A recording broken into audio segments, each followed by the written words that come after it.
I hope this is a little better. Welcome to my first podcast, interview, whatever you want to call it. I'm kind of nervous putting this up, to be honest, but what the heck. So, this podcast is basically with Mr. Yohan Tengra. He is a friend of mine, and he has been studying conspiracy theories and all of these things in like the financial sector, our economy, nutrition, and a lot of other things for about the past 4 years, like as a full-time researcher. The reason I'm doing this podcast is to actually bring a new perspective, because I don't want to advocate people to believe a certain way just because I'm seeing it or I'm getting someone on board, but rather just bring another perspective to your life so that you can decide better for yourself. Now, this podcast is also because of the reason that I see YouTube banning a lot of the people that are trying to speak up against a certain authority and a power, and it just kind of proves the point that they're trying to diminish the voices of the people that are speaking up. Now, they might be right, they might be completely wrong, but the fact that they're banning them, I think, is absurdly wrong. So, the reason for doing this podcast is to just bring out this information in a perspective, like I said earlier, and to answer a couple of the questions just for like a general person having no idea about any of this, as to what is this conspiracy that we're all being targeted by specifically, what are the effects and the consequences of not listening to any of this. He helps me understand a lot of the things that have gone unexplained. We talk about Kochs postulate, which is the thing that helps us understand why or when a virus is real or when it is not, and how it is tested and all that kind of stuff. And especially one of my favorite parts is about fake news, like how do we determine news for ourselves, and what do we decide to be real, what do we decide to not be real, how do we vet sources, and like just a lot of information in there. I really had a lot of fun actually having this conversation, and I hope you do too. I understand it's 2 hours long, and the quality is not the highest because we had to do it over Zoom call. But I hope you enjoy it and just skim through it, but get an idea of the things that are actually going on in this world. So, without any further ado, I present to you my first podcast interview with Mr. Yohan Tengra, unedited. So, let's get to it. What's up, Johan? Thanks for like being here, man. This is like the first time I'm doing a podcast, and I'm actually pretty excited to have you. So I don't know how to formally begin all of this, so I won't do any of that bullshit. But just like keep it as real as possible. Um, Thanks for being here, man. Just to give a brief introduction, my last video, I don't know if I shared that with you, but I was talking to Meron and I was talking to Mugda about this whole David Icke thing. And they're like, Johan's the person you should be talking to about this. And like they shared their number with me. We had this beautiful conversation. You were amazing enough to actually come on board and like do this whole thing with us. So just for like everyone who's watching who might not be familiar with your work, could you help us understand like what your journey's been like in this space, and just a little brief introduction for yourself?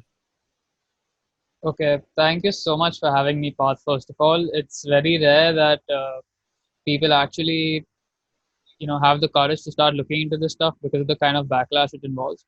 So I'm glad you're at least giving your audience a chance to hear opinions that are considered very controversial today. So I'm very thankful to you for that.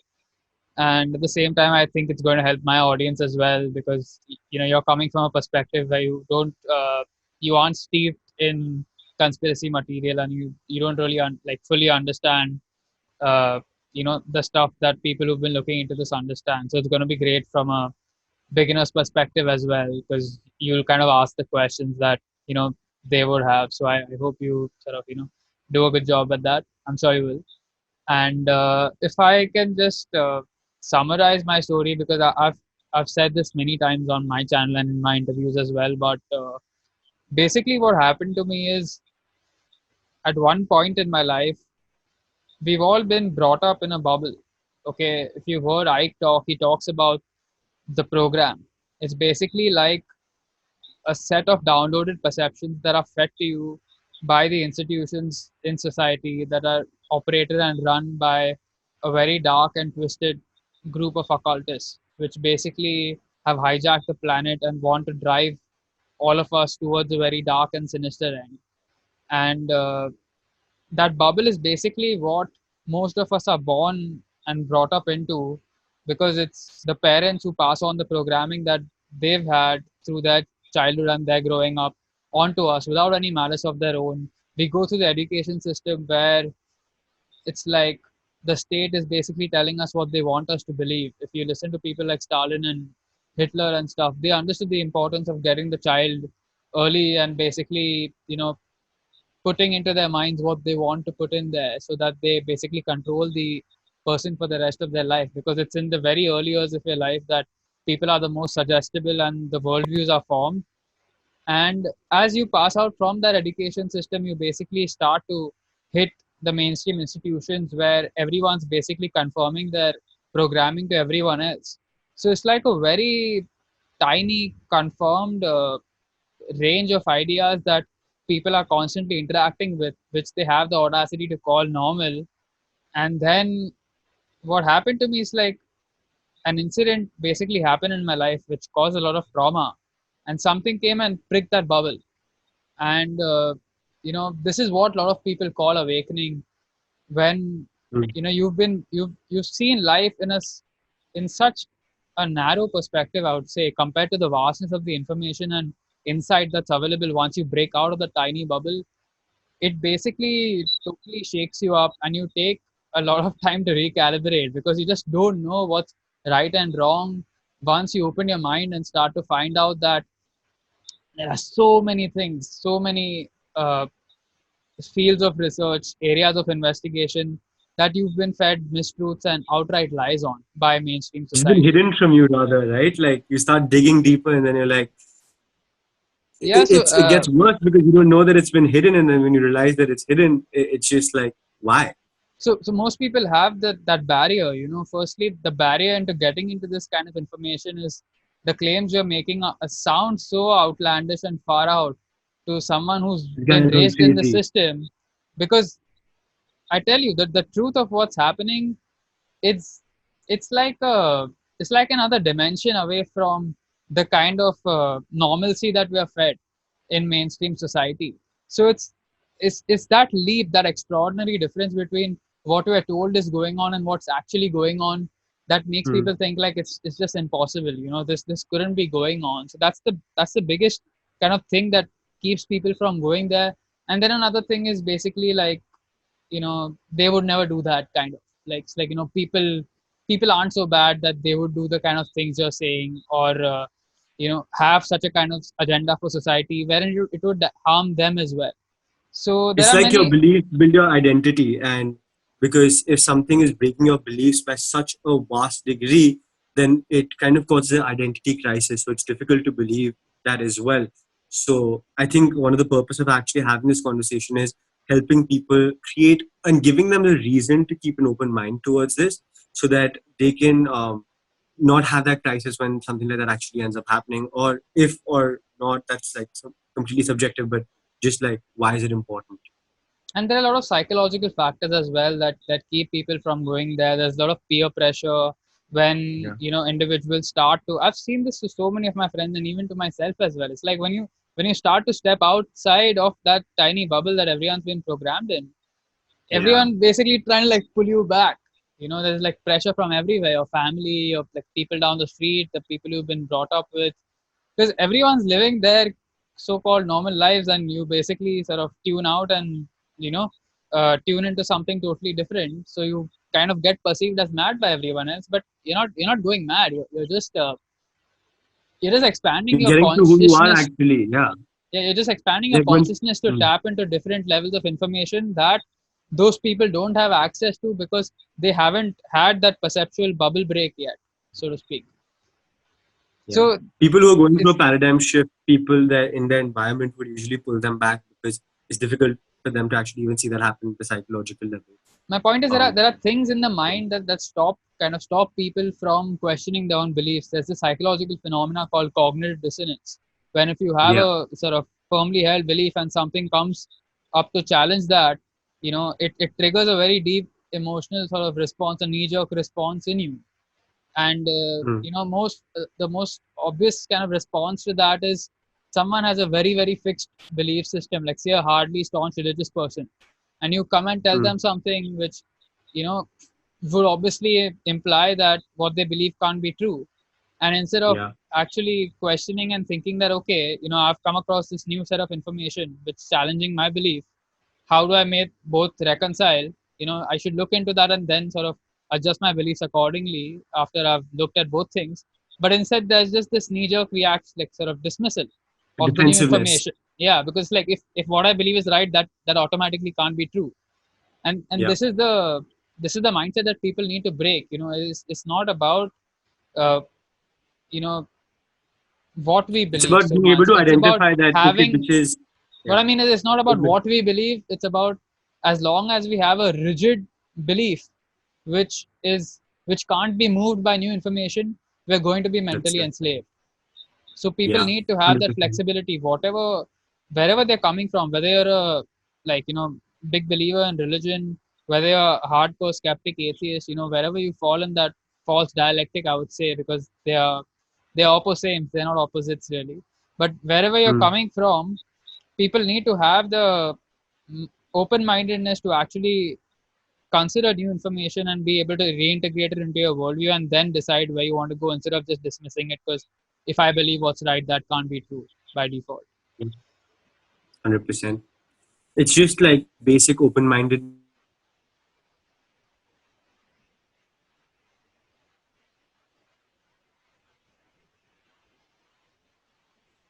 that like some people, like I used to be that person too, where someone's just breaking that belief, that cognitive dissonance Path. wouldn't allow Can you me to. can you start that sentence again? You cut. Yeah, sorry. One sec. Yeah, am I good? Yeah. Yeah, just when it used to happen to me as well, where as a child, if someone would try and break my beliefs, I used to be super like strong headed, and I realized how many opportunities I've missed because of that, and how many things I realized today that just because of being open minded, I've been able to make sense of.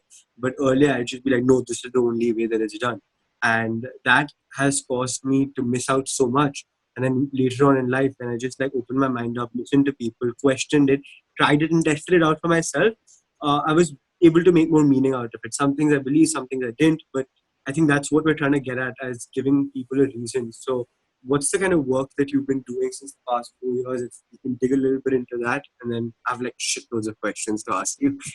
Yeah. Sure. I look forward to that.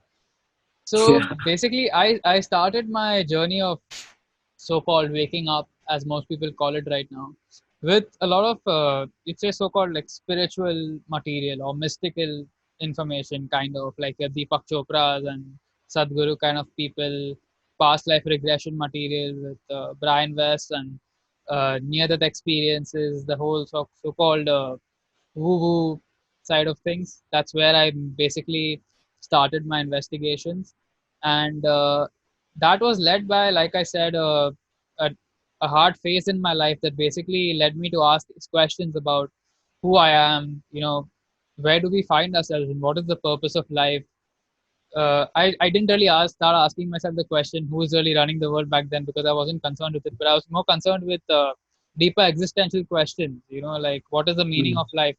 Why did we even come here? Are we just biological mm, robots that are supposed to disappear into nothingness like people like Dawkins and others would have us believe, or is there some deeper fundamental meaning to it?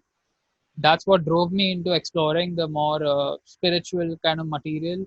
And it's ultimately a quest for truth. So as long as you want to pursue the truth about reality and self, you'll eventually find your way going down many different areas, because I think, like I told you earlier when we were talking on the call, this conspiracy has basically intercut and hijacked every area of our life, which I'm sure we'll explore today. So, hello. if Yeah. yeah, did you miss something? A little bit, but please continue. Tell me where I stopped. No, tell me where I stopped so I start again. I want you to follow. Yeah. Where you started asking like the meaning of life, and that phase like cut off for like 15 seconds. So, uh, like I was saying, when you start to look for the truth, when you have this deeper meaning to understand what the truth about the world and the self is, you basically land up running into a wide array of subjects. Because, like I was telling you on the call earlier, path as well, that this conspiracy that's being taken place right now on this planet, and I would say it extends beyond this planet into the interdimensional spiritual world as well. Doesn't just end here. It basically cuts Mm. and runs into every area of life. So if you, and this is something I realize now, so I'm just giving you perspective as to back then. This is the reason why I Mm. landed up coming into these areas, because Mm. there is manipulation and cover up going on in almost everywhere you look. I mean, I find it surprising, dude. Like, you see this one bookshelf behind me. It's basically just Yeah. a smear of the library I have at home, because it's just so many fields of research that you have to start investigating and looking into, whether it's economics, whether it's health, finance, spirituality, uh, the afterlife, extraterrestrial life. That's just, I mean, like, it's vast Why and didn't? overwhelming. This is another reason why people are hesitant to go into this, because it takes an understanding of many different subject areas in order to put the pieces together Connect the and dots. actually realize the bigger picture. So my quest for truth into understanding the meaning of life and the nature of self and what happens when we die and things like that led me into, like, really understanding what's going on the planet as well. Because Mm. this is a misconception in the spiritual community that your spirit is kind of superior to matter, and materialism is basically maya, it's illusion, and it doesn't matter, and all that matters is the spirit. It doesn't work like that. This plane of existence is as spiritual as what happens when you die. It's just a different level of manifestation as to Yeah. where we're Yeah. I experiencing was it. reading in the autobiography for Yogi. I don't know if you read that. Ma'am, The I know, three ma'am. worlds. I'm familiar with New Age Yeah. material. Like I said, I've explored a lot of mystics like Sadhguru and other people. So I'm familiar with the worldview and where they come from, and I largely disagree with it to a significant extent. I would Yeah. say that, but I mean that's a conversation we should have for another time Yeah. once we've That's covered another the topic basics, in because itself. that's when you're starting to Yeah. go into the more deeper Spiritual relevant stuff. esoteric Yeah. areas. But Yeah. my point is, once I started looking into the spiritual That's stuff, more unbelievable than these conspiracies, I would say. it led me to looking into false flag attacks, like how governments are staging terror attacks in order to stimulate fear in the people, in order to push certain agendas that they want to push. COVID-19 being one of them. They're called false flag operations, where basically there are hidden elements in society, like this cabal or this pyramid structure, whatever name you want to call it, that I'm referring to. Many people call it the Illuminati and stuff. I wouldn't call them Mm. Illuminati. Actually, they're not illuminated at all. But whatever people call this dark force that's actually running the world, uh, they basically covertly manipulate events and look to generate a fear response in the people, because fear is the currency Mm. of control. And if you can basically terrorize the population to fear death, it kicks on something called the reptilian brain. The amygdala in your brain is basically Fight or like flight. your fight or flight response, which Yeah. draws the blood away from your neocortex, your critical thinking part of the brain, and puts it towards the extremities, which really Mm. stops you from thinking straight and makes you highly suggestible. Mm. And then that's when they've generated that response in society. The fear of death basically, makes most people submit to anything. As long as people want to survive, it's like they'll agree to basically anything in order to do that. And It's like unless when I they, create the environment around you in a certain way, I'm forcing you to think a certain way. And, I've put you in these walls, and now there's the only one way out that I'm showing you. So you decide, do you want to survive or do you want to stay inside? exactly, they create the problem, and then they give you the solution that they already had planned before they even created the problem. The problem was just an excuse to implement the things they want to implement. It kind of justifies the action and makes it legitimate in the minds of the public, because they don't Okay. understand how the structure works. So Before we actually get deeper into this, no, I don't want to go okay, into finish COVID. the I was thought. just touching on Yeah. the Yeah. concept of a false flag activity as to Awesome. how Yeah, yeah, go the for it. deep state or the cabal basically engineers events and then uses it to manipulate us in ways that they want to. I started looking into that kind of material. I started looking into how the banking system is manipulated, which I think is one of the biggest scams on the planet. The very act of creating money out of thin air and charging interest on it is, I think, a crime. And most of these bankers would probably rot in hell from where I look at it.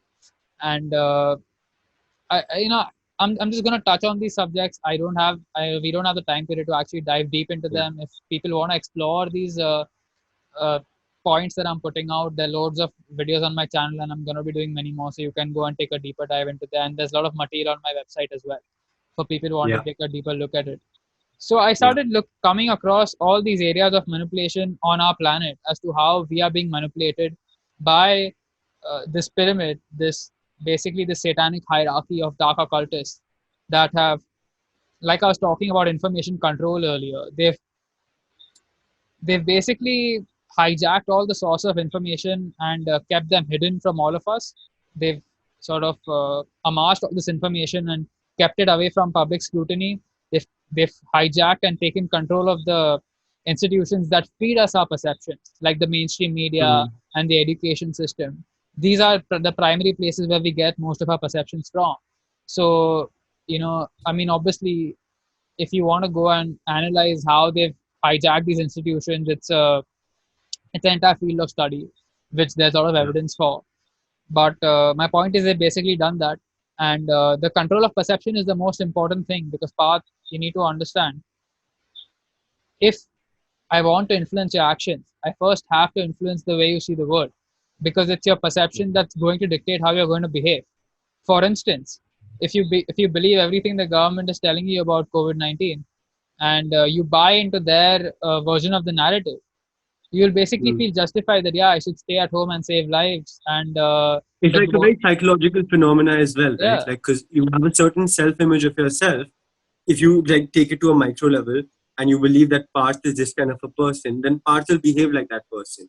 Similarly, at a macro level, if the government is making us believe and we buy into that, then we have to act in like in alignment with our beliefs because otherwise it just doesn't work. They basically control our actions by controlling how we think. That's why they have so fiercely tried to control and censor this information from getting out. I was like, this is why they basically like went bang after David Icke's interview like half an hour after it aired, Yeah. and it was basically like reaching millions already in that half an hour. So they understand the impact this information is having, especially right now when people are sitting at home and they're kind of starting to open up to another explanation of things because even the most I would say the most mind controlled and close minded people, they're starting to have some semblance of something feels wrong, like maybe it's not all manipulated, but there's something else going on here that we're not being told about, and people want On that to. note, actually, I just want to add, like, one of the reasons for doing this whole conversation, and that triggered me to do this whole conversation with you was what actually happened with David Icke. I saw the whole thing. I didn't see David Icke 2, which was banned, but I saw Pink Icke, sorry, David Icke, Pink Icke 3, and it just like fascinated me. Made me question so many things. I didn't believe it 100%. I believed a lot of elements of it, but I was curious to kind of know more. I ended up seeing Plandemic, and what I realized is all of these conversations, all of the people, and whatever David Icke is saying, like the fact they ban them is what actually like really pissed me off because I feel like every person has a right to make their own decision, right? If you are completely removing one side of the conversation in and of itself, then you're like you very correctly said, like you're building these walls for a person, you're creating a problem, and if someone is trying to remove those walls for you, you're basically like killing that person. Like, and internet is the day of communicate, like is the way of communication, and that's like the only way people actually get out. And you control that to a certain degree. Like if what David Icke said, like how Silicon Valley is owned, everything's off. So that is actually one of the reasons where I'm like more people need to be just like aware and need to talk about it. If they're not like micro amount of people doing this, then I doubt that any type of change is going to be made because it's easy to take down one person, but when it hits the masses, then you have something to like really cover up, and it gets more and more visible because of that. So before we actually get into the why as to why would they do this, right? Um, which I'm sure like there are a lot of reasons which add up because I can see the shelf behind you and I'm sure you've done your research. So I want to know for every person listening right now, what are the consequences of not listening to this? What is the importance of giving attention to this kind of information and what are the consequences of not listening to it. And then we can get into the why these people are doing it. Because once you understand the consequences, let's hit the reptilian brain for our users right now, just by giving them the importance of this information, and then let them decide if they want to hear further. What we are looking at right now, it's basically a fork in the road. Okay, as a human species, I'm telling you, which where we go from here in terms of the direction the people of the world take is going to dictate whether we move into a world where we can actually manifest freedom and be able to live prosperous lives and ensure that our kids and grandkids live prosperous lives as well, or Hmm. we are going to move into a world which the forces that run the planet have planned for a very, very, very long time. And in order to give people an idea of what's coming, if people have read 1984 by George Orwell, even he vastly, vastly underestimated what was coming. What we are staring at, what we are looking in the face of right now, coming very, very soon, is a very dark and sinister agenda, and it's ultimately a battle for the human soul. What they want to create is a totalitarian fascist world government wherein there's one point on the planet which is basically one point of power on the planet which is basically dictating rules and law to the entirety of the globe. They want to end national sovereignty everywhere. They basically want to destroy individual rights in the name of the so-called collective, which is something you see coming up again and again with things like climate change, and which with even things like COVID. It's like, your rights don't matter now because we are living in an emergency and it's all about the greater good.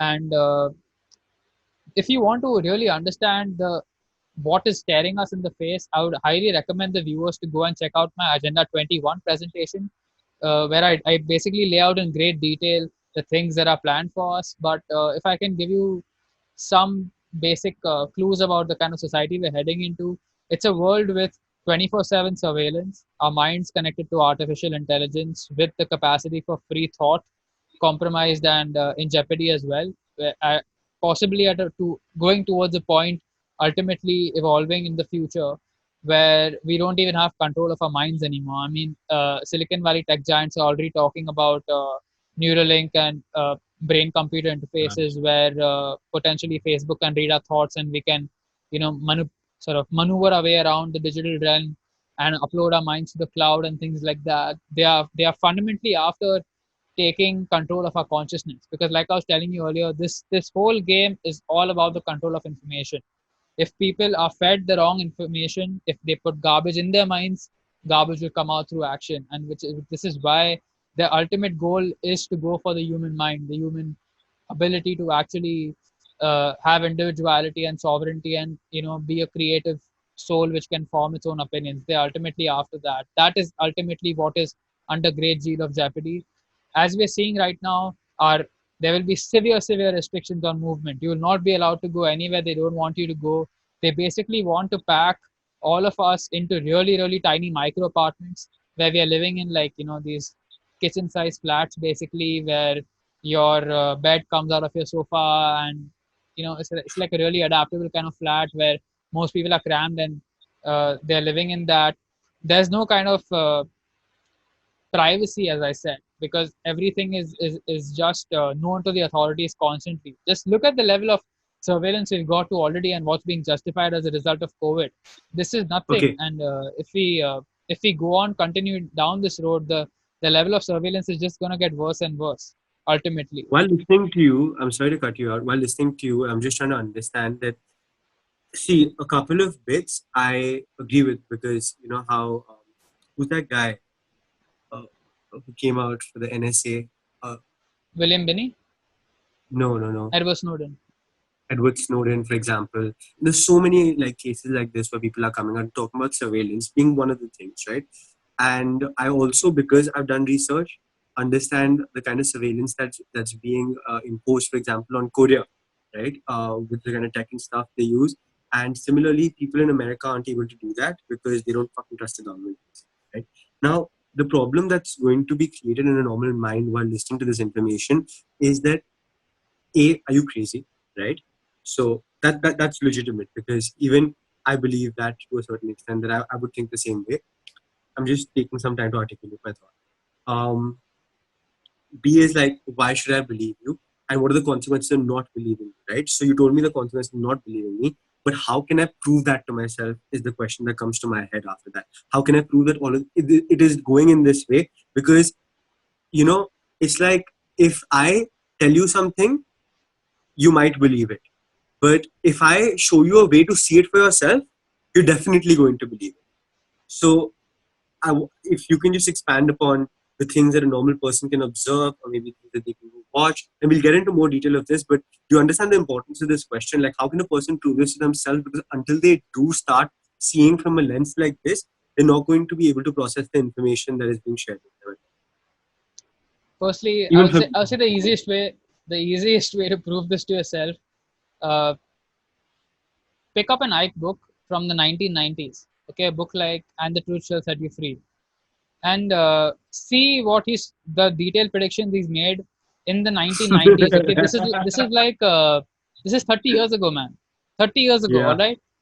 Is it? And yeah, people just need to ask themselves the question: if a guy, an ordinary guy in Britain, sitting in his one-bedroom flat, is basically able to describe in great detail what is playing out on the television news right now, uh, 30 years ago, how did he know that? How did he know the society that we're living in today in fine detail described back 30 years ago? I think that give should me be the some biggest. examples. He was talking back then about mandatory microchipping. We're already seeing right now the push towards, I mean, just like 3 days back, the Prime Minister of Israel, Benjamin Netanyahu, was kind of capitalizing on COVID and saying that there's a need to microchip children now. There are workers in Sweden who are already being microchipped.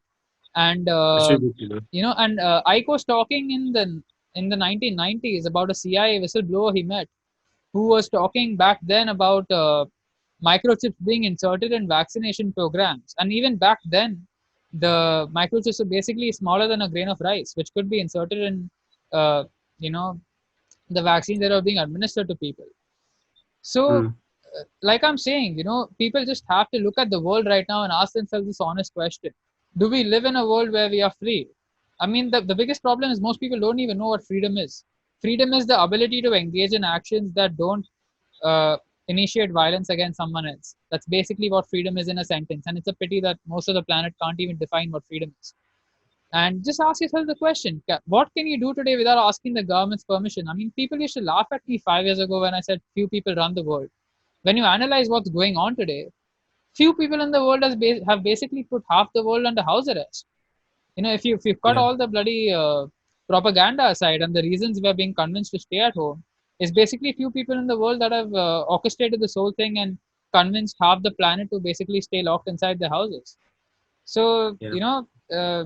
it's all about understanding the plan that these people have, and this plan has been described in great detail. Like I said, again, I'm just touching on aspects and elements of this agenda that are planned for us. There are many and Mm. various things that are coming down the pipeline in great detail. A big one of them for parents being the seizing away of children from them, and all children being raised by the state, which is something Aldous Huxley wrote in Brave New World as well in 1932. Okay, Yeah. Huxley and Orwell basically wrote like really prophetic books back then. How did they know it?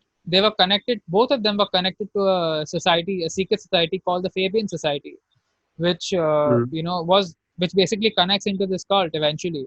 And they would have had access to some of the things that were planned coming on now back then. So they were able to accurately predict the future while they sat and called it prophetic. There's nothing prophetic about it. If you know, look, if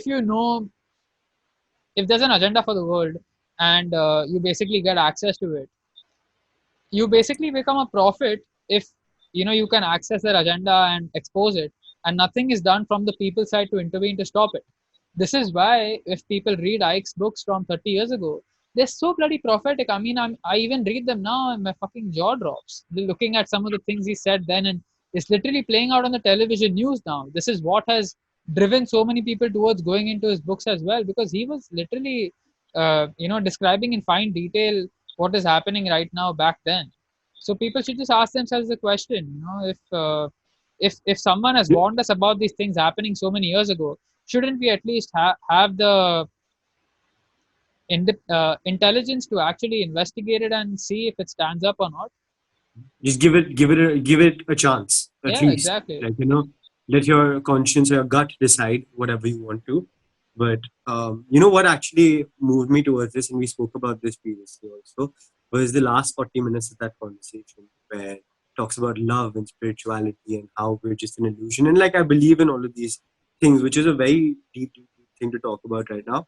But just the fact that he understands how like this world is created, or like the spirituality of it, and the elements that the dual nature of everything, and just all that kind of stuff that he spoke about, love and fear, and just spirituality in general, made me realize, okay, this guy's not crazy. Because a couple of times during the interview I was like, okay, I can understand why people think of him as a little bit wacko, but I'm pretty sure like after that last 40 minutes I knew that this guy is not crazy per se.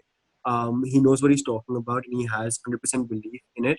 And he wouldn't have just come out and said this, because he understands the consequences of something like this. And yeah, people will obviously call you crazy, but um, don't want to be like poetic, but like the crazy ones have actually been the small majority of people who have been able to you know do the mass things. So just the fact that he's coming out and doing all of this is something very brave on his side as well, and he's been doing this for 30 years now. What are like, do you think like are like two three specific conspiracies that would affect the general person today, and a person should generally like think about? Okay, so I sort of stress this point again. When when I talk about manipulations in certain areas, like say Yeah. electromagnetic radiation being harmful for the body, or 5G. vaccinations, we come to that. Yeah. Vaccinations being not what they're told to be, and Yeah. many and various areas, the banking system and being manipulated, and Yeah. secret societies, UFOs, all this stuff.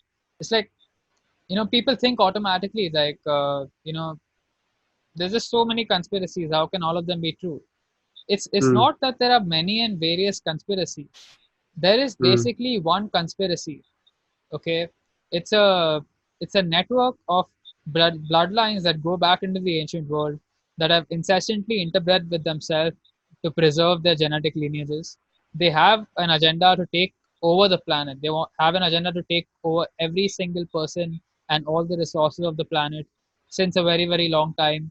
They've worked through the ages to constantly incrementally centralize power, to a point now where they are reaching the stage where if they get ahead with their plans as they will be able to pull off in establishing a world government, which is what the ultimate goal is, like I was saying. So this idea that there are different conspiracies is not true. There is one conspiracy to take control over humanity, and that is manifesting in different areas of life, because if someone wants to take control of humanity, they have to take control of every aspect of humanity. So they would have to take mm. control of the finance. They would have to destroy people's health Yeah. in order to control them that way. They would have to manipulate the economic system. They would have to manipulate the food supply. They would have to do all these things if their ultimate goal is to take control of humanity. So I think that the what we can talk about is which elements of this conspiracy affect people the most urgently right now, I would say. Yeah. That's And that's that's pretty much it, yeah, yeah. I just want to put that into context. And I would say that I think the most important thing that people need to focus on right now is understanding natural law. Okay, this is the most occulted, hidden in occulted. Just it doesn't mean satanic or something like most religious people automatically get that knee-jerk reaction when they hear the word occult. It just means hidden information. Okay, that's all it means. So we've been kind of manipulated all our life to think that, okay, occult is something you shouldn't go into. It's a dark occult, and it's what these bloody satanists and all deal with. But it just means hidden Mm, information. So mm, the understanding of natural law, which is basically universal law, God's law, cause and effect, karma, whatever people want to call it. People call it different yeah. names, but it just means that there is an objective difference between right and wrong behavior. That's all it means. Mm, Okay, and understanding the difference between right and wrong action is what gives people enlightenment. And sounds kind of straightforward. You mean like, Johan, most people know what right and wrong is. It's wrong to steal. It's wrong Mm. to murder someone. It's wrong to steal. It's wrong to trespass. It's wrong to uh, coerce someone. Bring harm about anyone Yeah, else, yeah. It's basically. just wrong to initiate violence against someone else. Most Yeah. people understand that, right? You would think so. But there has been a big blind spot left for government in this whole equation, because At the we same time, it's been so coveted. So even if you're harming someone else, you don't know that you are by indulging in some actions. So I would say most people in life understand that interpersonally it's wrong to do these things. Okay, for me it's wrong to come and hit you or sort of take your money or coerce you in some way. But the point I'm trying to make is, when it comes to the institution of the state, the government, the people in government somehow get a moral exemption from all this. So if a bunch of people get into power, they can it's okay if they rob from us in the name of taxation. It's okay if they basically monopolize the legal system and Yeah. pass victimless crime laws, okay, like banning drugs and basically like making things illegal wherein harm is not involved. Okay, that's Mm. what I mean. So when people understand the true difference between right and wrong, you can evaluate these things and actually figure out, is the government the wrong party, or is the person initiating the crime the wrong party? Or the best example for millennials is weed consumption. Okay, smoking a plant is wrong and that's the government today, although there's a lot of a Yeah. movement going on from the people's side to basically legalize it. But that being aside, it's still wrong. If you were to do it today and an agent of the state came and caught you, they would be justified in their own mind in using physical violence against you But this is as per the exactly law. the kind of wall that we were talking about. I don't smoke pot, but just like the walls that we spoke about, it's a bloody plant, first of all, right? Even if you're smoking opium, technically, who the fuck is there to decide like if it's wrong or right for you? But please continue. Exactly. So that's what I mean. The difference between right and wrong is clear cut. Okay. This is Red is the wrong, blue is fine. Like, yeah, it's the second mando. it's basically the second tenet of the satanic religion. This belief Mm. that right and wrong are relative and man can just decide what right and wrong is. Mm. This is a satanic belief, literally, and it leads to tyranny and It is government. flexible. It's Sorry. flexible. It's flexible. That's why it's wrong, I believe. That's what I mean. Yeah. Whereas right and wrong are actually objective and set in stone. It's wrong for Yeah. people to initiate violence in the form of rape, theft, murder, trespass, coercion. That's it. And every other Any sort of behavior wrong. other than that is right. So Yeah. I think this is the most important thing people need to understand, because if they actually understand what freedom means, what their rights are, the right Mm. people have the right to do everything they want as long as they're not initiating violence against someone else. You can go smoke Mm. pot. You don't have an obligation to have your money stolen to you by the state and they can call it taxation. Once you Mm. understand the difference between right and wrong, the government has done so many things today that are actual wrongdoings in the eyes of natural law, in the eyes of God's law.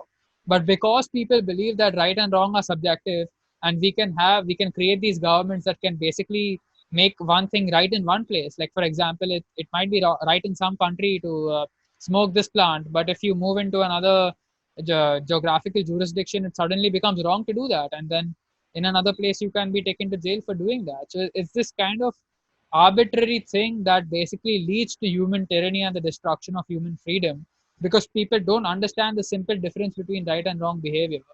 And it is Which roots understanding from that. freedom. Sorry. Which roots from freedom, actually, because you don't Yeah, understand freedom. that's what I'm saying. Most people can't even define what freedom is. Like I said, freedom is just basically the ability to engage in behavior that doesn't initiate violence against someone else. This is the most Mm. important information to understand, because understanding natural law and understanding right and wrong for yourself can help you determine your own life and help you live in accordance with that law, instead of most people condoning government actions just because some bunch of politicians came into parliament and scribble something in a book. That doesn't change right and wrong. They're set in stone by God. Okay. And like I said, so this basic conspiracy, which is threatening us in a very, very impactful way right now, is the implementation of the 5G rollout and the imposition of mandatory vaccines, along with having us all locked up in our houses while they are basically advancing the furtherment of this agenda in many ways. If we get a time to talk about it, I'll describe it. But I think 5G, mandatory vaccinations on everyone, and the implementation of the 5G rollout are things that people really, really need to focus on in the immediate outcome, because they are going to, this phase one of this lockdown is eventually going to be eased out a little bit, and people are going to be allowed to do certain things. But we no doubt are going to have a phase two, wherein they're basically going to blame it on all these freedom loving people who are like, okay, let's get out and have a good time, and we don't need to stay inside and stuff. That phase two is going to be blamed on all the people who sort of are demanding their rights and talking about freedom today. And it's at that point where the restrictions will be much, much more severe, and they'll basically But suggest that's that. like a trap, no, Johan, because by the end of it, okay, let's just take two scenarios. Let's say it's not for real for sure, and people are going to obviously fight for their freedom and go out on the streets, and like how it was happening in New York as well, right? Second is, let's assume a bit of it is real, and people actually do go out, and it does end up causing it, and it's like either or way, it's like a trap, right? So we'll have If to you go go into out, we'll have to go into the actual COVID situation for that as well. But I have a lot of questions about yeah, that. yeah, Yeah, yeah. No, no, sure thing. That's a very lengthy conversation. So let's go into that properly. But yeah, what I'm saying is that I'm just telling you what they're planning for us, basically, so the people become aware about it. Just laying out yeah. what they've planned according to what I've researched, I told you. and and they're going to scare us into shit us and like basically make us shit in our pants in order to make us accept that vaccine once the second phase is in, and roll out immunity passports, and basically like a big surveillance dragnet is something that they're working on building right now, wherein you'll need the permission of the authorities to travel. You'll basically have quantum Yeah. tattoos inserted inside your skin to show that Yeah, you. no one without that vaccine, they'll be recognized like if someone has taken the vaccine or Yeah, does yeah. This is something. what Bill Gates is Boycotted working on basically. with MIT and other institutions in order to create this quantum dot tattoo technology, wherein if the vaccine is inserted inside you, you don't even have a You paper have anymore. It's basically like imprinted in your skin, and the someone can upnet. scan that and figure out if you've taken it or not. So you can't even fake it. Okay, this is the He's in point the to where, system.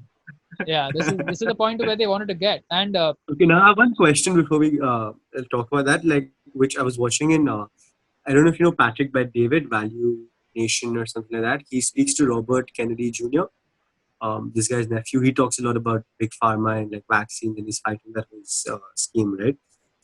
I remember watching a little bit of it, and just correct me if I'm wrong, or just guide me in the right direction. He talks about, I think somewhere in the 1990s, some kind of bill or law was passed where the vaccines don't actually need to be like like tested or something like that. Do you know I'll what tell that you. whole thing's about?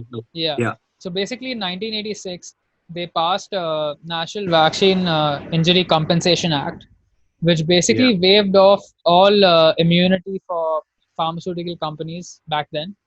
And yeah, it's an absolute travesty, because these people basically got legal immunity for all their products. It's like, imagine you're a businessman, you get to go into an industry where you get to make a product. It's going to go out and it's going to damage people, but the people can't come and sue you personally from that. So this yeah, National Vaccine Injury Compensation Act was basically created in order to create a legal immunity kind of thing for the vaccine manufacturers in America, wherein if a child was injured after vaccines, they could not sue the manufacturer directly. Instead, what happened was that every time people bought a vaccine, or a government bought a vaccine, a small part of that, say, price paid to buy the vaccine would go into this fund, okay, as a form of mm. tax.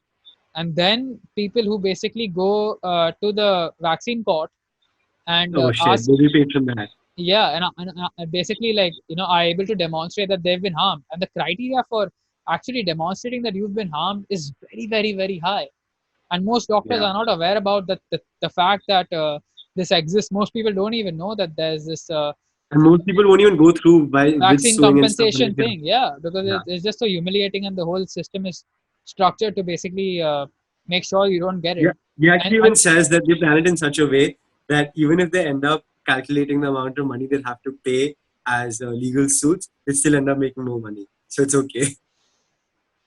Yeah. So and despite of all that, uh, the courts have landed up paying victims $4.6 billion to date. This is despite everything being put Yeah. into place to make sure that as little number of people get in there as possible. So Hmm. yeah, that's what Kennedy was talking about, and we're going to see that become worse right now with respect to the vaccine situation because What in was the logic behind that time? Like, why were they doing that? How did they show this? the official explanation is Yeah. that the vaccine manufacturers are basically saying, okay, we need this kind of immunity in order to manufacture vaccines, because if people start coming and suing us for vaccines like they were before this thing was passed, they wouldn't be profitable anymore, because they kind of realized how damaging their products were. They should say something to the people as well, because the reason they That's an passed oxymoron then. yeah, so the reason they passed this law is because they were being sued left, right, and center, and they were having to Because they pay were out. fucking up. Yeah, Yeah. so I mean, like vaccines again is it's a very Yeah. it's a detailed conversation, and I've studied vaccine science very closely, so we can go Yeah. into different areas of that if you want to, but No, we'll go into that later. Like, we'll talk about COVID today. Like, yeah. We were yeah, mentioning so about 5 million. Yeah, anyway, just stop it, everything, right? Just put my phone on charge. no stress. Okay, Awesome. so following from this National Vaccine Injury Compensation Act, we in America now there's a more messed up version of this called the PrEP Act. Okay, Hmm. which is basically passed a couple of years ago, wherein if the American government declared a pandemic, it would basically absolve all vaccine manufacturers, all I would say, people who are making drugs to combat the so-called pandemic. Hmm. It would absolve them of any liability whatsoever under this thing called covered countermeasure, and it's not even to a point where they can go and sue in the vaccine court. They won't even have the ability to do that. They would basically have to prove to the attorney general in America that the pharmaceutical company had an intent to cause harm to them. They had a like actual they conspired to cause harm to them, Yeah. to the attorney Which is general. That another layer of like yeah, I mean, how are dealing you with the gonna COVID yeah? thing. It's kind of You can't impossible fight to that do kind that. of. Yeah, Yeah. exactly. So they've almost made it impossible to sue any kind of vaccine manufacturer in America. And Bill Gates wants this kind of immunity around the world. He's going around saying this right now himself, that the vaccines. Everyone should be vaccinated. Like, yeah, Yeah, no, no, saying that. not just that. He's asking for immunity himself because he realizes that this is his way of saying it. But if the Huh. vaccine is causing death in 1 in 10,000 people, and Yeah. they can't do these large scale studies right now where they can actually determine what the Hmm. true sort of Hmm. impact would be. If you scale Hmm. it and you require 7 billion people to have it, just do the math. If it's Hmm. 1 in 1,000 people, like how it's like almost 700,000 people in the world that will be Hmm. killed by his vaccine, and Yeah. this is like with conservative estimates. So Yeah. the point with vaccines is, these vaccines have never gone through actual safety testing that a pharmaceutical pill goes through. Okay, when you're consuming Hmm. something like Crocin or ibuprofen or something like that, it goes through actual phase 1, phase 2, phase 3 trials where they use a placebo. Okay, they give one group Hmm. of people the drug they want to test for, and they give another group Hmm. of people the actual saline placebo, and then they see the outcomes, right? But when it Hmm. comes to a Hmm. vaccine, they've never done this vaccine Yeah. versus unvaccinated kind of study, where Hmm. they actually give the group of people, say for Like a example, A/B test. the COVID vaccine right now, and then they don't Yeah. give another group of people this vaccine, and then they follow them and see what happens to them. These studies are Is never this in done. relation to postulate that you were speaking about? No, this is just about the. We'll get into Kochs. We'll get into the whole Yeah. science behind COVID Yeah. as well. Yeah. But I'm just saying, like basic Yeah. vaccine science, how it's done. Vaccines have Yeah. never ever been proven to be safe and effective. I'm saying all the way back to polio, smallpox, and most of the other vaccines in the schedule. Not even one of them have randomized, double-blind, placebo-controlled studies behind them. All the studies they have are basically comparing one group of people which are given the vaccine they're testing for, and another group of people which are given another vaccine, Yeah. which is And like 30% which they is do well. So I mean, yeah, you just prove it. yeah. So Um. if both Yeah. groups of people have equal side effects, you basically said that Yeah. okay, like the product is safe. This is what Robert Kennedy also actually talks about. He's like, things like ADHD, things like I think he talks about what is that? Like so many diseases that are actually created, like peanut butter allergies or peanut allergies, or uh, he talks about so many things. It's not hitting my mind right now, but are actually man-made in that way, or even if they're not man-made, they are scaled through these mediums of No, vaccines. we do have some data about vaccine versus unvaccinated children from pediatricians who don't do vaccines and basically compare how their vaccinated clients are performing to the unvaccinated Mm. children. And we can we Mm. see these differences right there as well. The unvaccinated children have drastically lower rates of, like you were saying, ADHD, autoimmune diseases, and Yeah, all other kinds of issues, type 1 diabetes and other kinds of things that yeah, the vaccinated children get. So I mean, we just don't know, like, till we actually don't have like strong science where they are, yeah. really testing out the product. We can't even say like so many things that we've And been the taking problem is for. none of it is open sourced. So you just have to take their word for it. Exactly. Yeah, they said it. I'm a Some big other guy approved believer. it, paid them. I'm a big believer in You know? Bitcoin for the same reason, because it's fully open Yeah, source software. And this is the problem yeah. with most science today. Is it's all hiding under big paywalls where most people can't access the journals and like read the You, science for themselves. And we have to trust these middlemen who are basically like bought by yeah, the pharmaceutical cartel, and they can just tell yeah, us anything. And most of the times, I mean, like I study the scientific literature quite closely, so most of yeah. the times what they're saying is like they get a free pass because they can say whatever they want, and it's like, so many of the things they say are In the not name even of backed science. up. They're not even backed up by the literature. Like these people, like Yeah, Bill Nye and like these other people that masquerade themselves as paragons of science. yeah. They're steeped in pseudoscience. Even what was that documentary that came out on Netflix that just promoted veganism by crazy like Game changers. game changers? Yes, and even in that they talk about how the people, the scientific research community that backed Coke and stuff was also backing this meat research, and they were basically sued inside out by the end of it because they were putting these claims out that yeah it does this, yeah it does that, but none of it was actually true. So it creates this huge form of skepticism within me personally and so many people that who do we believe, who do we not? We'll get into that. Like that's one of my questions for you later as to how do we even research this information? How do we figure out what's true, what's not? But let's not get into that. Maybe we can like talk about COVID. I remember seeing your video about Kochs postulate. I think there's a 20-minute video explaining as to like if any virus is created, it has to go through this process to be actually recognized as a legitimate virus. And what went on with is that something you want to lean into right now? Do you want to introduce COVID in some other way? All right. That's So something I'm super curious about actually. yeah. So just think of it as a common sense way. Koch's postulates is not something sent by God. It's just a common sense criteria that was developed by this guy called Robert Koch, who was a virologist in 1890s in Germany, who basically Hmm. like thought, okay, like how would we go about proving that an infectious agent like a bacteria or a virus is actually a cause of disease. And he came up with this criteria that you basically collect a large number of people with a specific set of symptoms. Okay, like say Hmm. 500 people who don't have Hmm. something vague which can come under many different categories, like say a fever or a cough can come from like 1,000 different Hmm. things potentially, which is what COVID Hmm. is for the most part. But Yeah, it's pneumonia, yeah, man. Like yeah, it's exactly.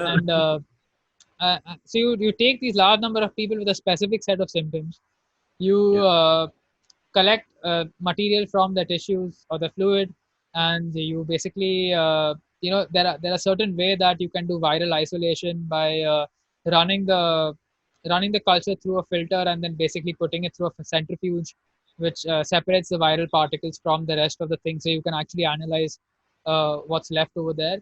And then you can basically see that, okay, you have these virus particles over there, and all the people who have these symptoms have the viral particles inside them by the millions. And then you shouldn't mm, expect to find these viral particles in the millions. I mean, like, everyone has some viral material everywhere, because like dormant viruses lying around inside us all the time. Our virome, like, people have heard of the microbiome, but the virome yeah, basically has like 360 trillion viruses inside us. mm, And they've been part of our evolution and have helped us evolve to what we are today. They are a big part of our mm, genetic material as well. So, yeah. there's a lot more to know about viruses for sure. But Actually, being so immune the whole time in terms of just keeping a mask on or wearing gloves and stuff decreases our immunity, is what I heard a doctor say in this pandemic documentary. where, and then if we expose ourselves to so many viruses, obviously we're not going to be able to handle it. So, Yeah, well, let's so get into that once I'm done like laying this out. yeah, So what he said is basically you find these millions of viral particles in the people who are sick. You don't expect to yeah, find them in people who are not sick because if there's so much viral replication going on in someone and it's not causing yeah, any symptoms, then it's not that which is a problem, right? It's just common yeah, sense. Then you basically like isolate these viral particles, you inject yeah, them into a healthy person, and you expect them to recreate the disease. Okay, yeah, and then you isolate the particles again. This is the kind of process that something would have to go through in order to prove that the virus actually causes illness. Now, mm, some scientists like Rivers basically had they tried to tweak Koch's postulates, and there's even a paper in 1937 that which is written by this guy called Rivers, and he basically says that Koch's postulates have not been proven for any bacteria or viruses, and this was back then. So he basically suggested a reverse criteria, which is like a sort of watered down, more diluted version of it. And yeah, whatever you choose, like there are multiple criteria. There's Koch's postulates, there's Hill's criteria, there's this yeah, reverse criteria. COVID doesn't fulfill any of them. You can watch this brilliant presentation by Andrew Kaufman, who Icke was citing mm, in his interview as well, which he was doing. Where he basically shows that it's not fulfilled Koch's postulates, obviously, but it's not even fulfilled the watered down criteria that was suggested by virologists later on in the scientific community as well. So yeah, I would say that, look, honestly, where I stand with this is a lot of people like Kaufman and some others have come out and said that the virus doesn't exist, okay, and it's an exosome. I kind of find some problem with that because what we're really getting to the bottom of studying is that if we really start to get into the cutting edge of science today, a lot of virologists have actually come out and said that you know there seems to be no difference between a virus and an exosome. They behave like almost identically. So think about it this way: what are we told viruses are? They're basically genetic material, RNA or DNA, just surrounded in a lipid bilayer membrane, which is exactly what exosomes are as well. And okay, viruses are basically portrayed as like a virus comes into your body, it hijacks your yeah. cellular machinery, and then it uses that to replicate itself and pass on over the body. Exosomes behave in exactly the same way. There are What's in multi exosome? Like, I'm sorry, I have no Yeah, so background. exosomes are basically particles that act as signaling molecules. Okay, they basically help Mhm. communicate messages between cells. They have Mm, receptors, like there are different exosomes which have different sort of lock and keys, wherein they are attached to different tissues of the body. Like say there might be an exosome for your lungs, there might be an exosome to communicate to another part of your body. So they have mm. different genetic material inside them and different receptor sites. The characteristics are similar to a virus, is what you're Yeah, saying. exactly. So when you start to actually look into the similarities between the both, it's almost the same. So it's like I don't think it makes much sense to say the virus doesn't exist. I would just say that what we are calling a virus is actually something else. It's not something that comes from outside and hijacks us and is the cause of disease. But Mm, what a lot of people are starting to, there's some evidence that suggests this. I mean, obviously, there's a lot more to be known because even I'm not sort of made my mind up on this yet. I think there's some genuine evidence to suggest that viruses and bacteria do play some kind of role in disease. I'm not denying that. I'm just saying that maybe instead of causing disease, they are mm, playing a more sort of protective role in helping mm. in basically expressing themselves as a symptom of what the underlying disease process is. It's kind of similar to cholesterol. If you follow the whole cholesterol debate, scientists in Mm, the 50s and 60s are saying cholesterol causes heart disease. But if we follow mm, the nutrition science that we have today, is basically that cholesterol gets it's like the it's like the ambulance that basically comes to the mm. site when there's inflammation in your arteries, and it's Yeah. trying to repair that site, and then it gets trapped over there because of the inflammation, and it causes a clog. And It's like then you when catch the wrong person red-handed. yeah, They're trying to save exactly. the And then person. sort of surgeons open the tissue, and then they find cholesterol over there. And it's like, oh, cholesterol caused this. And it was actually Yeah, over there to repair the damage. So I think yeah. we're seeing something similar with viruses and bacteria as well. It's like they're a response to Mm, illness.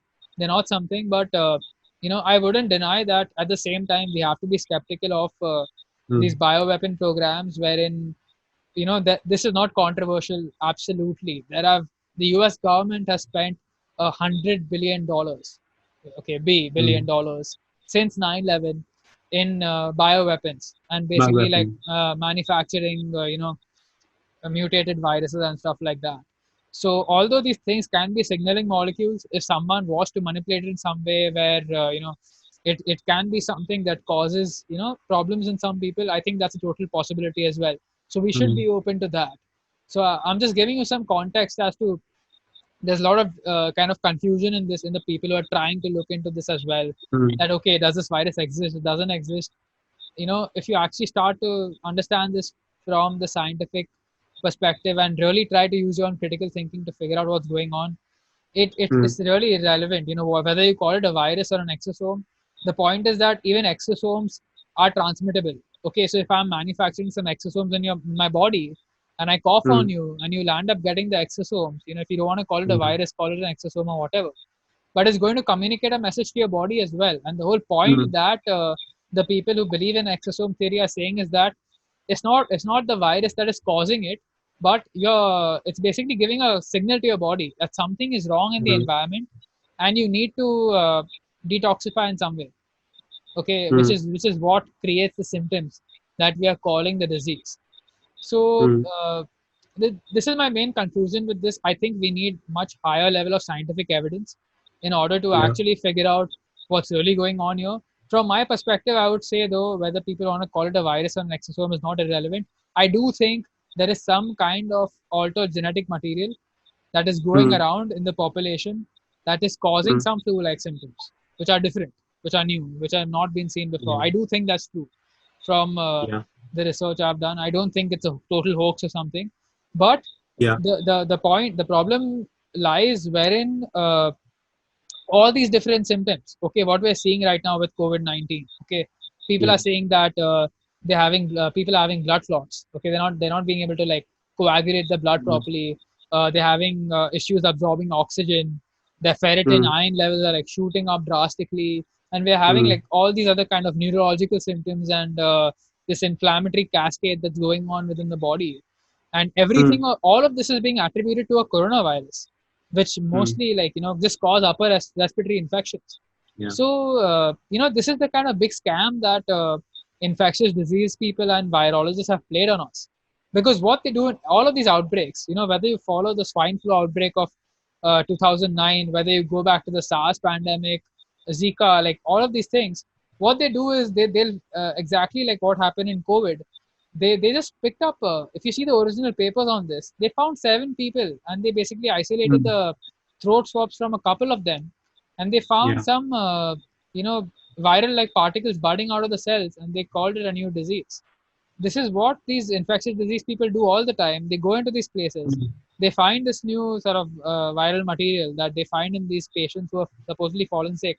They ignore all the other factors that could be causing that problem, which are not investigated really.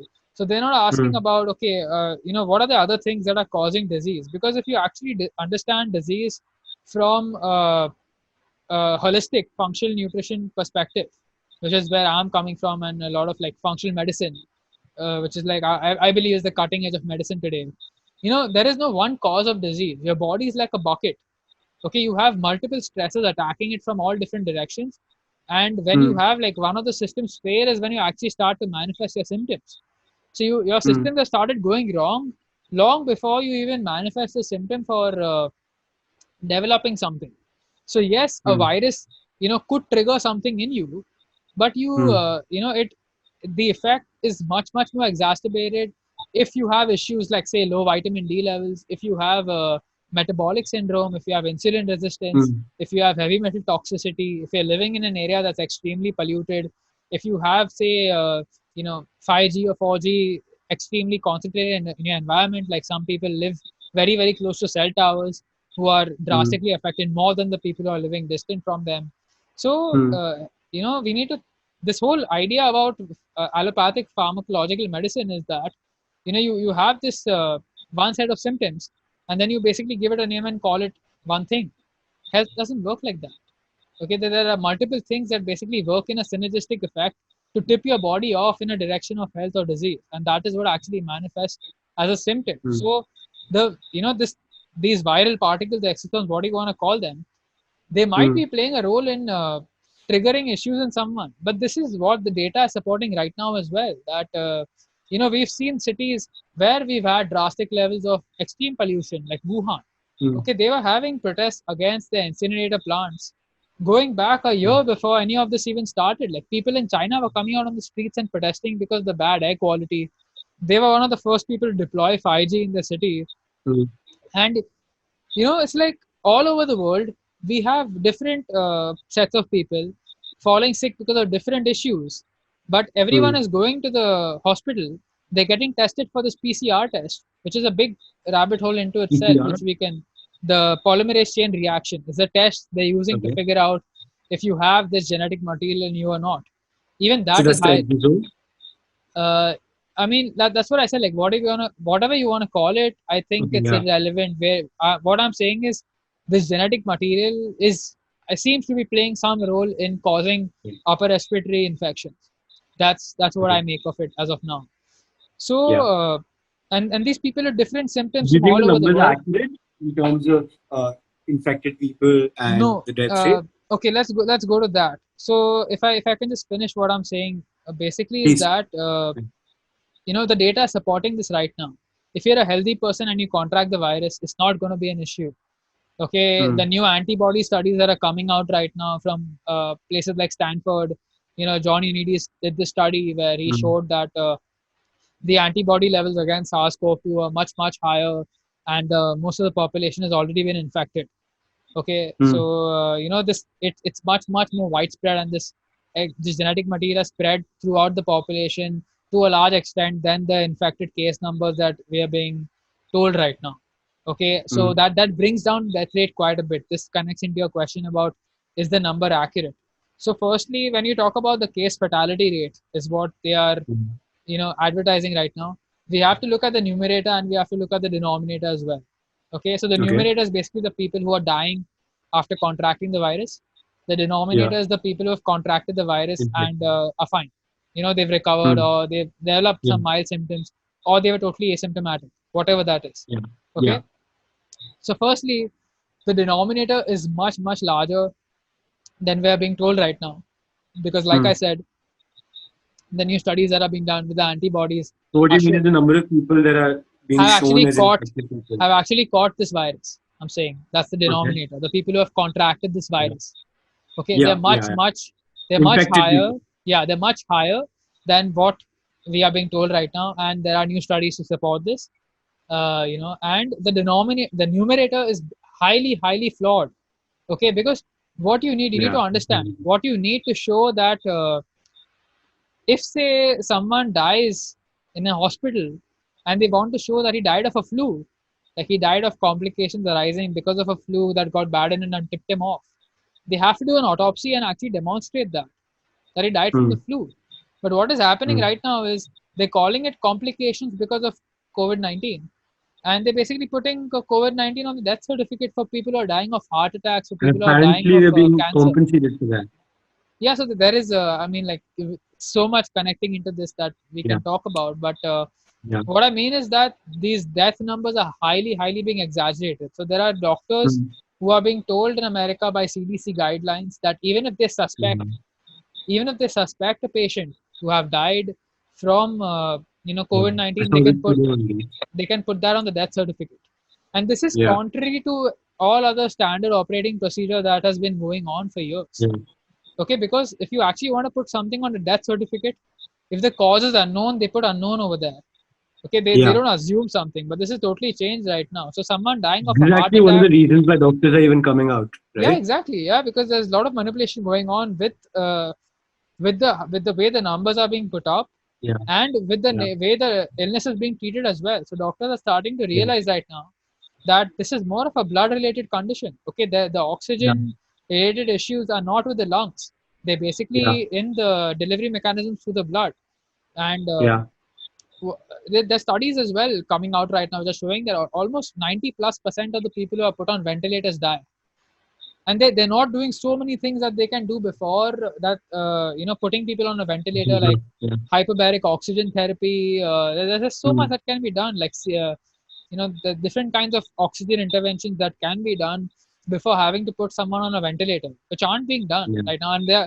they're starting to change right now and do this, and they're having better results as well. But a lot of Hmm. doctors have come out Apparently, and said that chloroquine is also being banned to some extent, yeah, like in terms of usage. But I mean, Mhm. chloroquine is an anti-malarial drug, and there are some there's some I think there's a study which I haven't checked out yet, but I think there's some data suggesting now that they're having good results with actual people, not in test tubes, but with actual people who's being implemented for. My Yeah. point is that look, even when it comes to solutions, okay, the doctors who are coming out and saying they're not following the right approach, they're not being given Mm. what needs to be given. We need to look at Mm. their oxygen intake instead of putting them on a ventilator, because the ventilator is almost causing everyone to die. And the doctors who are Mm. people who are working in the hospitals, in the ICUs, who are coming out and saying that people are dying because of iatrogenic deaths, like basically like doctors messing up in how they're Mm. managing the ventilator and inflating the lungs and stuff like that. So there's a lot of deaths happening because of medical failures instead of COVID-19, and better approaches that are coming up now, if adopted, would need lead to drastically lower deaths in them. Mm. So all these factors need to be put in together and considered when we think of, we see these COVID-19 death numbers spike every day, which is what most people see when they turn on the television, and it drives this fear in them, like, oh my God, I might Yeah. be next.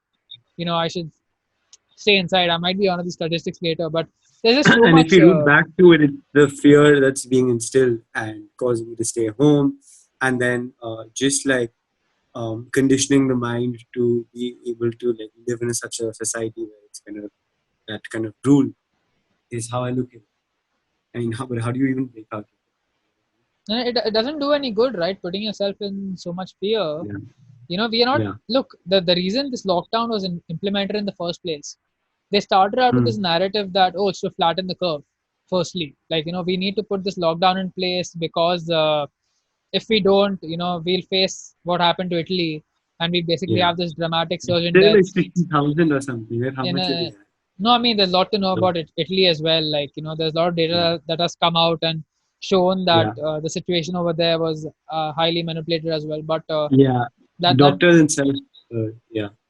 yeah, that being kept aside, my point, like, I think you were mentioning the amount that are being paid out.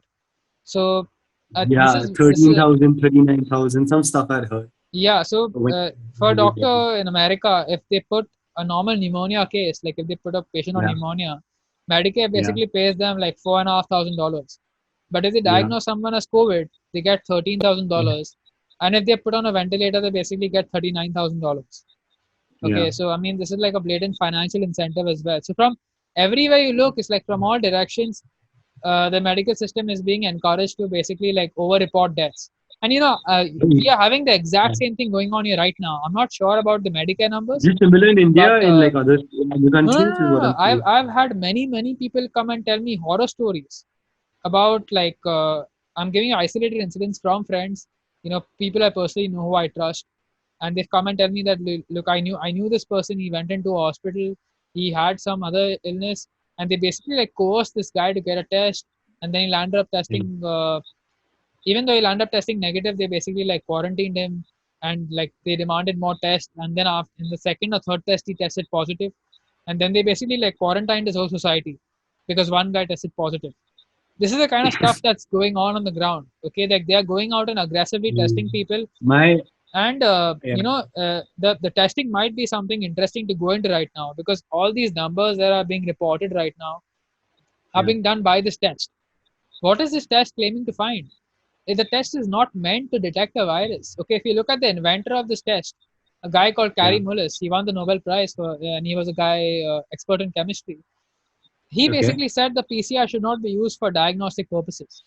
It is basically a DNA manufacturing technique where they Hmm. take genetic material and then they run it through these cycles to base Recognize it.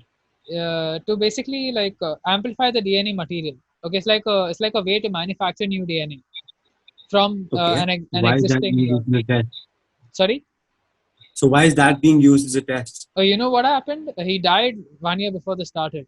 I'm sure if he was alive right now, it would be a Yeah. much bigger problem to actually use this. Climate change. Um, Uh, that's actually my uncle and aunt were actually stuck in the Philippines for the longest time. They'd gone while this whole lockdown happened, and they were stuck over there. They took their passports, everything. They finally came back, and it's such a bad state. Like I wouldn't even comment on how the airports were and how they treated them and all that bullshit. They were given a test for COVID. Obviously, they were negative, but they still put them in a this thing.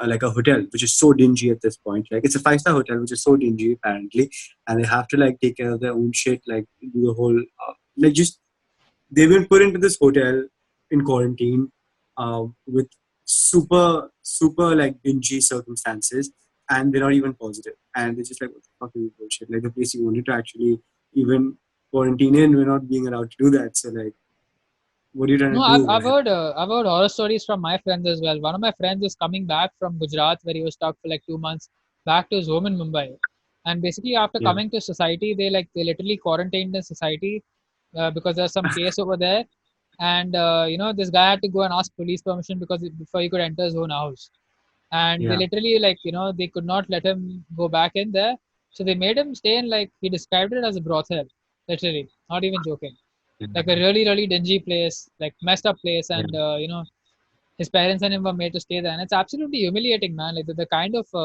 stuff people are having to go through right now.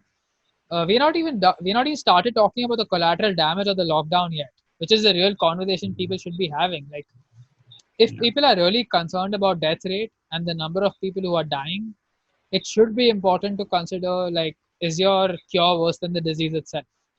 Okay, so Yeah. firstly, like, I think I've done a decent job in demonstrating why the case fatality rates are much much lower. Even Fauci in Mm. America, okay, who's driving this whole thing, basically in the New England Journal of Medicine, he wrote an editorial to his sort of colleagues, and he was saying this 2 months back that the real case Mm. fatality rate of COVID-19 seems to be like no worse than a like a seasonal Mm. influenza, which is like Yeah. 0.1%. And Yeah. the data that's coming out right now supporting that the real Mm. case fatality rate is anywhere between zero point 0.1 and 0.3%. So just look at Mm. this, man. Like I ask people, zoom out, take a broader look. Look at the infectious disease burden we've had on the world. Okay, look at the tuberculosis deaths. Look at all the Mm. infectious, like, not even the cancer deaths and the bloody diabetes deaths. Those are The skyrocketing false anyway. positives that are being like subjected to No, I'm just COVID saying, like, rather than. people need to have context and realize, okay, this thing is a Yeah. illness which causes case fatality rate of 1.1 to 0.3% at worst, in which is Yeah. including with all the problems with the medical interventions that are being done right now. If Mm. we do things like high dose intravenous vitamin C and like infusing certain things like zinc and other minerals in the blood, selenium, which doctors in America have been doing with great success. There have been doctors like Mm. I think David Brownstein and other people who are working in ICUs, and they're basically like taking people from hospitals who are coming out from there, Mm. and they have 100% success rate. Okay, people are coming Mm. from hospitals with diagnosed COVID-19, and they're basically like reversing them and sending them back home with their protocol Mm. of like intravenous vitamin C and other nutraceutical interventions. So there's so much Mm. there's so much we can do for this. Okay, like Mm. the data that's coming out suggesting that people with vitamin D levels under 30 have a much much statistically higher rate of contracting the illness compared to people with higher levels of vitamin D. There's data Mm. coming out on insulin resistance, on metabolic syndrome, where people who don't have Mm. insulin resistance have like much stronger resilience to this compared to the people who do. So there's so much we can do as well to take control of our health in all these Yeah. things, like In general, like boosting your immune system is a good strategy, I believe. yeah, I mean, like, things like vitamin A, D, zinc, selenium, like all these things Yeah. are great to like boost the immune system. Vitamin C is like sold out in every medical store today. If I remember, like a couple of weeks back, I've gone Yeah, to a and I couple of mean, like, medical stores so most of many the times and supplement like, market is messed up as well because they're basically like making these synthetic molecules and giving it to people instead of having like whole food extracts from yeah. like, and the quality supplement market is shut because it's kind of not essential to get that. We just have access to these medical stores which give us like really inferior quality supplements. So I mean, everywhere you look, dude, it's like if these people actually had an interest to protect our health, there's so much Yeah. we can do today to actually make sure that we are not powerless. That's the whole point. Mm. Like I was saying, your whether you manifest illness or not, it's a spectrum. You can do so many Mm. things which can help you be on the other side instead of acting like you're some helpless victim to this virus that's going to come and you're going to be taken out from it, which is how a Yeah. lot of people are thinking, and that thinking needs to be changed, which is why this conversation needs to go forward as to what we can do to sort of make sure Mm. our odds are in the other direction, that we are resilient Mm. and we will be fine even if we contract it. I'm telling you, most of us have Mm. already contracted it because the first case in India started around January, and this has been Yeah. going Crazy. around since then until March, until this whole thing kicked Yeah. off. So Yeah. I think we can start talking about the agenda behind this whole thing, and why the lockdown is being implemented. Especially, I think it should be clear by now from what I'm suggesting that for an illness so mild, where we can do so much to Mm. actually take control of it, there's no need to put the world under house arrest. At best, Yeah. what can be done is you basically tell the really vulnerable people, like the people who have metabolic disease, Yeah. heart Like heart how should I issues, them, right? cancer, Yeah. just basically probably the government can spend some of its money than bloody hell spending 20 lakh crores right The now, whole world. Yeah. yeah, and they Modi just came and announced a 20 lakh crore stimulus package, which these bloody people who are ignorant in economics think are actually going to What help did he them. say? He came yesterday and announced a 20 lakh crore stimulus package where they're basically going to I don't. print up money and give it to industries to save them. Oh, So okay. instead of doing But that, those are the people that actually need the money, are they? look, this would sort of take us into a conversation about economics Yeah. and what really generates Yeah. wealth. Because That's another. if you really understand economics, printing up a bunch of money and giving it to people doesn't It's just create any reducing wealth. the value of the money. Yeah. You're reducing the value of the money and you're making a small group of people benefit at the expense of others. Okay, Yeah. that's all Yeah. that's going 100%. on. There's no increase in Yeah. wealth. The only way Yeah. wealth is created is through savings and investment. That's the Yeah. only way. So if they really want to help people, they should stop inflating the money supply like crazy like this, and they should reduce the Interest strang rates and they stuff. should Like, reduce the yeah. stranglehold on the economy so that entrepreneurs are Yeah. free to actually increase the production and help people meet their Yeah. needs and demands, which is what Yeah. entrepreneurs actually do. So, Yeah. eh, like, I hope it's sort of clear to your audience that this lockdown is totally unjustified, and at best, what could be done from their side is basically advise all the people who think they're vulnerable, stay at home, don't go out, don't. The people who are living in one bedroom flats where they are cramped Yeah. up with people, they could probably arrange some accommodation for them where they could move out until the people at who have home at have contracted the illness and have dealt with it, so they develop herd immunity and then the person can go back home so he's safe because the people are not going to transmit the virus to them again because they've already contracted it and dealt with it. So these Yeah. kind of things could be done instead of basically telling everyone to stay at home. Sweden's approach, basically, what Sweden has Yeah. done, That's what I was wondering. what countries Yeah. like What was Belarus have Sweden's done. approach? Sorry. What was Sweden's exact approach? Like, I know that they were open pretty much. They didn't have like a proper Yeah, lockdown. so they basically did this, they advised the elderly and the vulnerable to stay at home, Yeah. and they basically let everyone else move around with advice on social distancing and Yeah. basic hygiene measures, and Yeah. they've done well. They've not had these models that people absolute frauds at the people Yeah. places like Imperial College, like Neil Ferguson. These models that Yeah. they bloody put out, they've basically taken the whole world towards starvation and absolute tyranny. With because these models have been used to justify these lockdowns by saying that, oh, millions of people are Yeah. gonna die and this is gonna happen, that's gonna happen. None of these models ever come true. So I think these people need to be held accountable, especially people like Neil Ferguson. They need to be held accountable for what they Is he the guy from John Hopkins? no, he's the guy from Oh, Imperial College in London who oh yeah, basically yeah, yeah, made these yeah. models. So it's Yeah. it's Even mod. I think Ike was talking about John Hopkins, like them doing a simulation, like I think 6 weeks So before. let's yeah. So that's what I want to get into now. So let's go into the agenda, the implications of all this. Like, why is the lockdown being really done, and what's the real agenda behind it? So Yeah. I mean, where do we begin? Let's start with analyzing what we were told through the years before any of this happened. My point here is to demonstrate that none of this is random. all of this has been planned going way back, and Yeah. it's being orchestrated in a particular fashion. So you'll come across legislation being laid out step by step in America, which basically give the government all the power it needs, uh, so that when a pandemic is declared, they can basically come and declare martial law, force vaccines on people, and do all the other things that they've been planning right now. So the legislation has not just come up right now, it's being built on top of each other. And if you go and study the history of the legislation, you can see a very step by step pattern. Like they were building the infrastructure that they need to basically put into place right now all through the decades. Okay. Mm. And there's this document that comes up starting in 2010 by one of these cult connected operations, the satanic cult that Mm. I'm talking about, called the Rockefeller Foundation. The Rockefellers Mhm. are big time up in the pyramid in Yeah. terms of being one of the families that are actually behind this whole plot.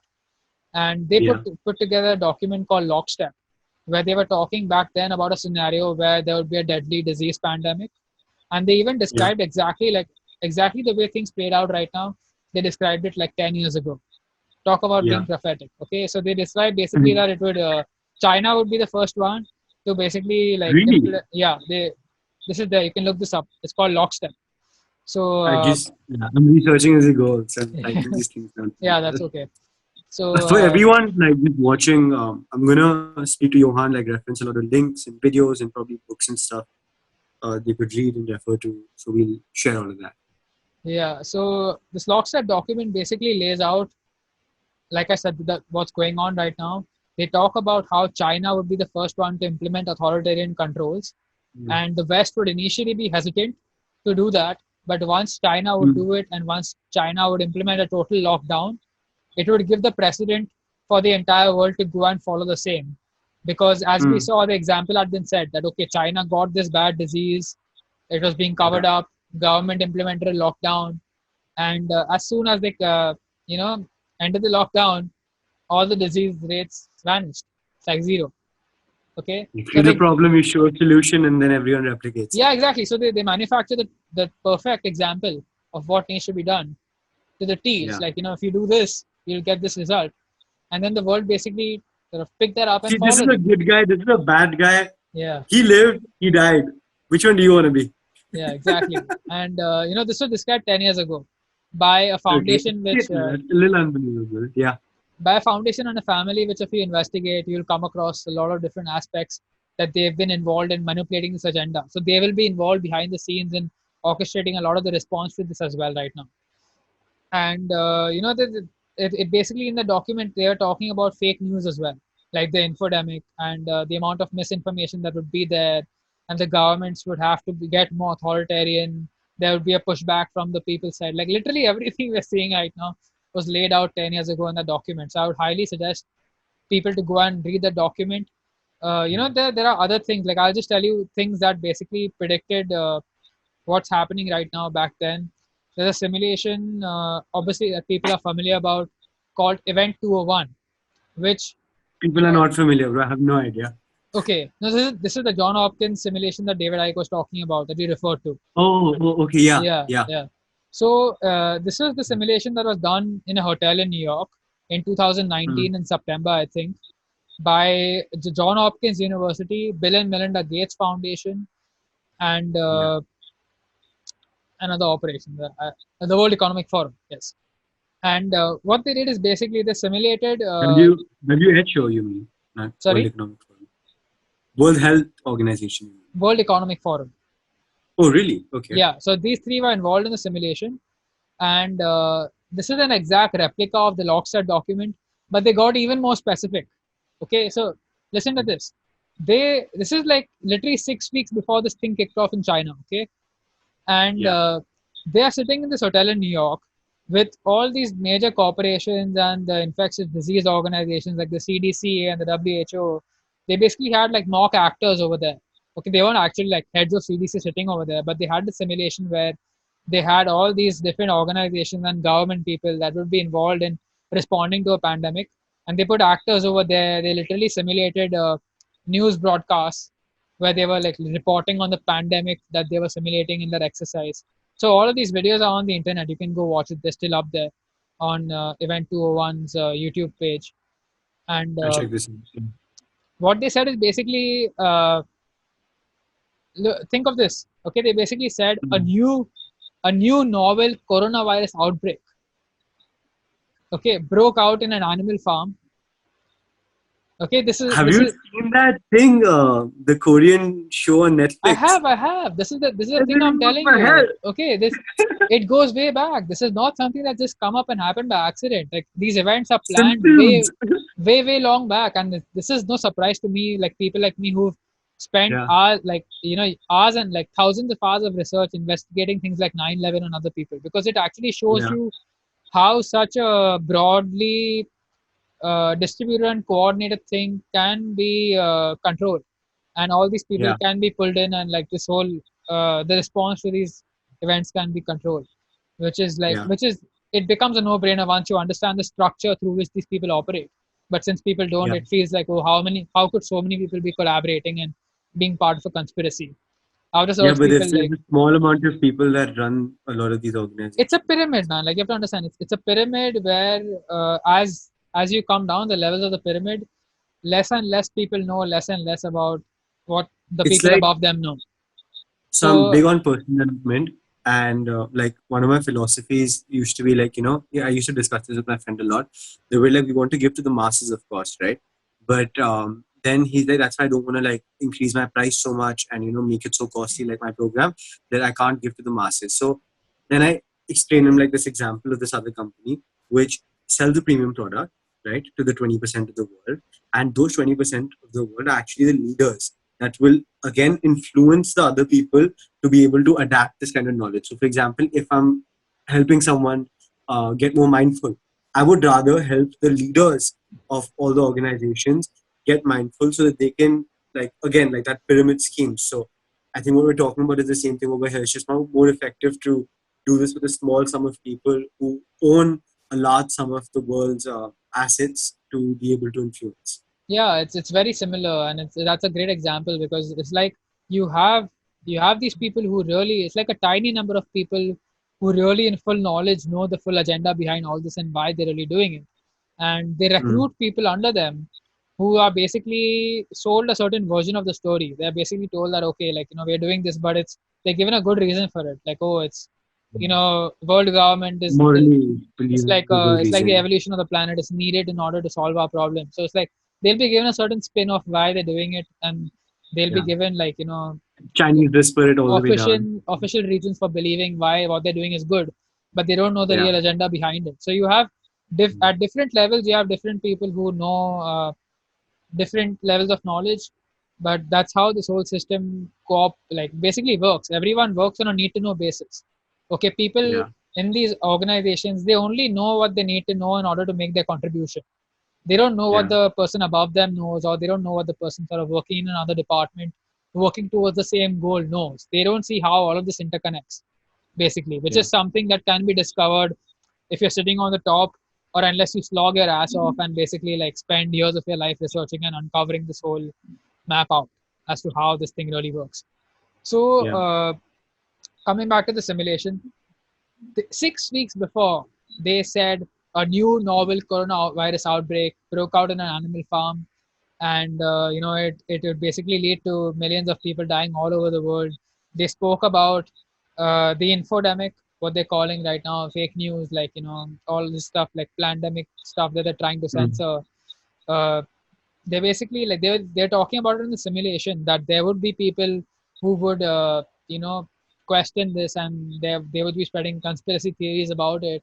So there would be a need for our friends at Facebook and Google and all to crack down on them, and the mainstream media to set Mm. the tone on what is really going on. They were talking about this in the Mm. simulation, and they were talking about the response, like what would need to be done. Like they would need to have certain responses like surveillance measures. Governments would have to do Mm. contact tracing. Like contact tracing is just a Mm. fancy word for Big Brother surveillance. It's just what Yeah. it is. Yeah. So like extremely prophetic simulation happened with notorious Mm. characters like Bill and Melinda Gates Foundation, the World Economic Mm. Forum. These are absolutely like John Hopkins as well. Like these are notorious bodies if you actually go and research their background and see the kind of stuff they've been involved with. Especially Bill Gates Mm. has become very prominent right now because people are starting to realize his tentacles that have basically hijacked the global health system in all different areas, whether it comes to owning the World Health Organization, owning the Mm. media, where he controls the reporting on his Mm. activities and what's being done, the amount of scientific research and bodies he controls through his medical grants and things like that. Like his tentacles are literally all over the place. Mm. So this was another prophetic sort of event that told us something that was coming. And you have many other things like this, which I can sort of put an article in the show notes to show you how many things like this Yeah. happened before this thing really kicked off. I'm just connecting the dots here and showing you that this is not an accident. Like, this thing was known and it was planned much before. It's not something that China Mm. unleashed on the world. Once you understand how the structure operates, they have, Mm. like I said, they have this tiny spider at the center of at the top of the pyramid, basically, which is these tiny Mm. number of bloodline families, which Mm. at their core will know the real agenda. And they have their offshoots in different countries all over the world. They have Mm. interconnected families which basically work in other countries in order to implement the agenda. We will have these in India as well. We have these secret society networks set up in different countries all over the world, which basically represent the interest of this satanic cult all over the world. And this is how the response can be coordinated by different so-called countries, which act as opposing sides. I mean, they are opposing sides on a political level, if you see the political banter and the rhetoric. Mm. But there are levels above them where they interconnect into the same organizations, where they are working Yeah. towards the same goal of taking over the planet. But lower down the levels, people really think there's a divide, which is what helps to create crisis as well. Because it's only when you can create wars and manipulate different nations into basic conquest, can you create Yeah. a more centralized world after these events have taken place. Like see World War I and World War II, for example. It's Mm. after those wars happened that they were able to centralize power even quicker. They were able to create the UN, the World Health So, Organization, yeah. international Yeah. bodies that are literally dictating what's going on around the world right now. Interesting. So and you can see this in many So other my movies. question There is, are movies like Contagion. I think you brought up the TV series that you brought up as well. You can see many themes of this. There's yeah, a novel that was written in 1981 that basically spoke about a coronavirus breaking out from a lab in Wuhan. So which one? this is Which like book? really. I'll send you all of the stuff. Will be in the Yeah, show notes, so I'll add it people in can the go and description. check it out. So my last like two, three questions before we shut down is, Yeah, first of all, like the why, according to you, is it yeah. greed? Is it fear? Is it That's what I was gonna uh, get to. and like the second, how is this information legitimized for people that share it today? Like, um, and then we'll talk about like information a little bit more for closing. Like, how do we validate this stuff? The why is the most important thing in all this, which is what I was going to come to anyway. Because what did Mm. I tell you earlier before this conversation started? Okay, the cult basically wants to take over the world and like you basically create world government and a centralized authoritarian control structure on the planet. They use events, false flags, like we spoke about, in order to go No, closer to that's the my why. agenda. Like, why is Yeah, that? Is it like why do they want to do that? Like, I understand the I justification will to touch now. I'll touch on that. What Yeah, I'm trying to yeah, lay out here okay. is the reason what they use, how they're The using context of it. how they're using COVID to get to that. Okay, so look at the Yeah. world before COVID and look at the level of surveillance and look at the control system that we had before it. And look at now what they're talking. Once COVID has happened, they're talking about something called the new normal, where Mm. society will have to totally change in a certain way, and our freedoms will have to be drastically reduced, like in the way they're suggesting right now. So let me talk of some of the implications that they want to play out as a result of COVID. Firstly, there will be drastic restrictions on free speech. Okay, since they want to control the narrative and they want to make sure that the people are only getting the information they want us to get, there's going to be rampant levels of censorship. I mean, this has already gone on in the mainstream media. We've barely ever been told anything from the mainstream media that resembles the truth. And the few journalists that come out and speak, like I people shut at down. CNN, and like Amber Lyon, and there are a couple of others who've sort of come out from mainstream journalist organizations and Mm. spoken out, they lose their jobs very quickly because these media outlets are controlled by the same cult that controls the other institutions. So Mm. you know there's going to be rampant censorship of information. We're seeing this already with Facebook as well. This is why people like Ike and YouTube is now censoring all information that goes contrary to the World Health Organization's narrative. So this Videos are being would be taken probably down. banned. Sorry. Our video should probably be banned then. Maybe I don't have a big enough. If we probably title it the right way, it won't be. Don't worry about that. And we are small channels, so they don't bother much about Yeah. us. They basically like Yeah. bother about the big channels who have a large following, because that's where the real impact is. Yeah. So number one, that's going to be censored. Number two is something which I've been talking about. They want to roll out a social credit system. Okay, the surveillance state that I'm talking about that they want to create. They basically want to create a world where people only get food and they only get money if your views are in alignment with what authority wants you to believe. Okay, this is Mm. a big reason why people should start taking this seriously. Because Yeah. if we continue down this road, okay, and if the reason they are implementing this lockdown right now is to devastate the economy, is to destroy our Mm. economic independence. Okay, if I can't run a business or work for myself and generate my own income, what do I become? I become dependent on the state to feed me. Mm. And if I'm a dissident and if my views differ from what the state wants me to believe, they will just cut me off and I'll basically starve to death and I'll be like kicked off the system. This is the kind of real Mm. future we're staring into that's coming very, very soon if people don't, lift their heads up from the sand and start taking a serious look at this. So this China had the social credit system wherein people are being affected in their real lives by their points being manipulated if they had the wrong political opinions, if they spoke to the It's wrong like people. Facebook all over again. Yeah, It's exactly. like And do what this is Facebook why did. the Silicon Valley tech giants are working so closely with China, because they want to implement the Chinese technocratic model all over the world. Okay, this is what we're seeing right now. So the social Mm. credit system, if you understand it in China, based on the points people have, it dictates whether people get a loan, whether they can travel. Okay, people have been stopped from Yeah. traveling in China because they had a bad credit score, because they weren't good citizens. Like, and the government decides if you're a good citizen or not. So Freedom. yeah, this is where it's going. Okay, so the credit score that we're going to get in Aadhaar for Indians, Aadhaar is going to be connected into this, and they have plans to mandatorily microchip us and connect us into this grid that I'm talking about, where your credit score, which is basically your opinions, what you do in life, and how the government sees you. If your credit score goes in the negative, okay, it will decide if you get food or not, literally. And the people who think they are wealthy right now, and the people who think they have money in the bank and they have multiple houses spread in India, they have good cars, they have a 7-digit salary.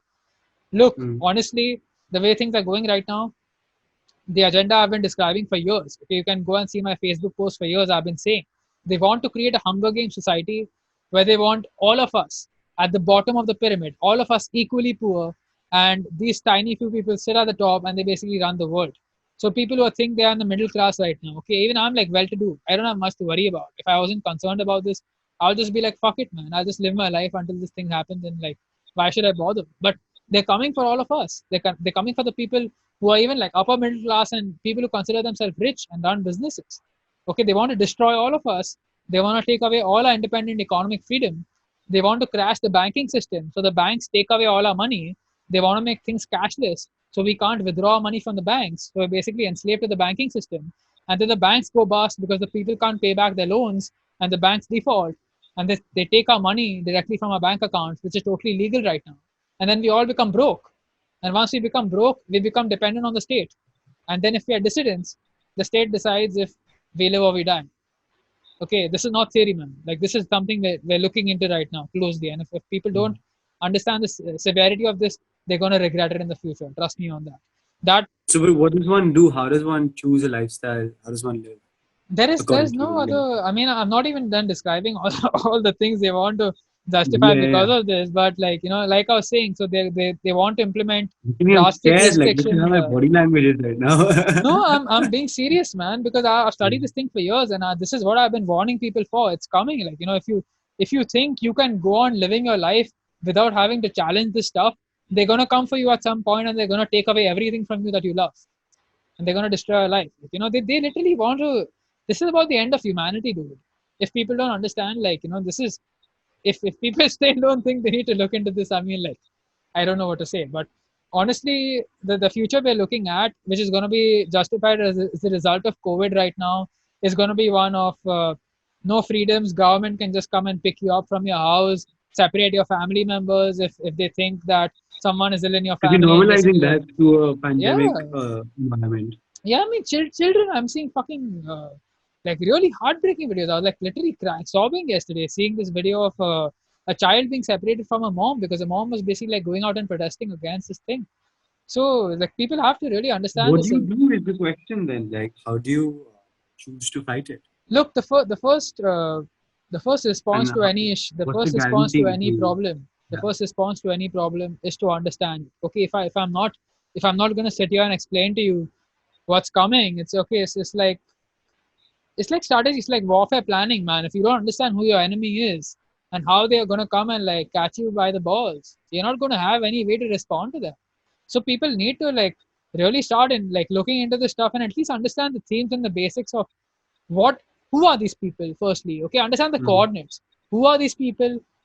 How do they manipulate society? Where do they want to take us? That's all people Yeah. need to understand. Okay, and once you understand where they want to take us, you can clearly see the tapestry and the ways in which they manipulate us to take us there.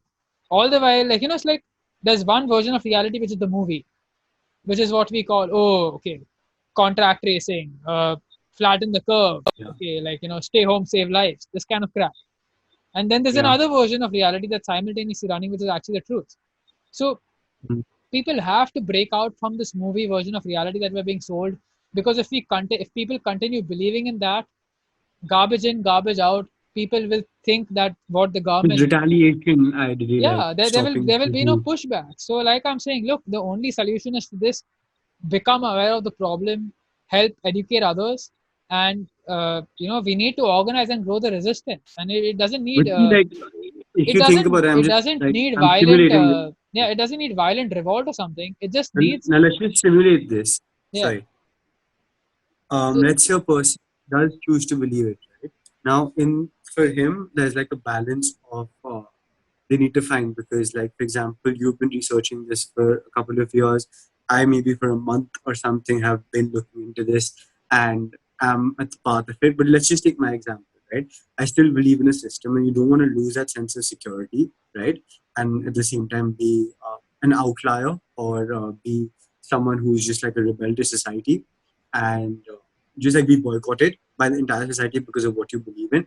And at the same time, you do want to stand up for what you believe in, because of this, you don't want to be caught in what we're talking about being the existential future, right?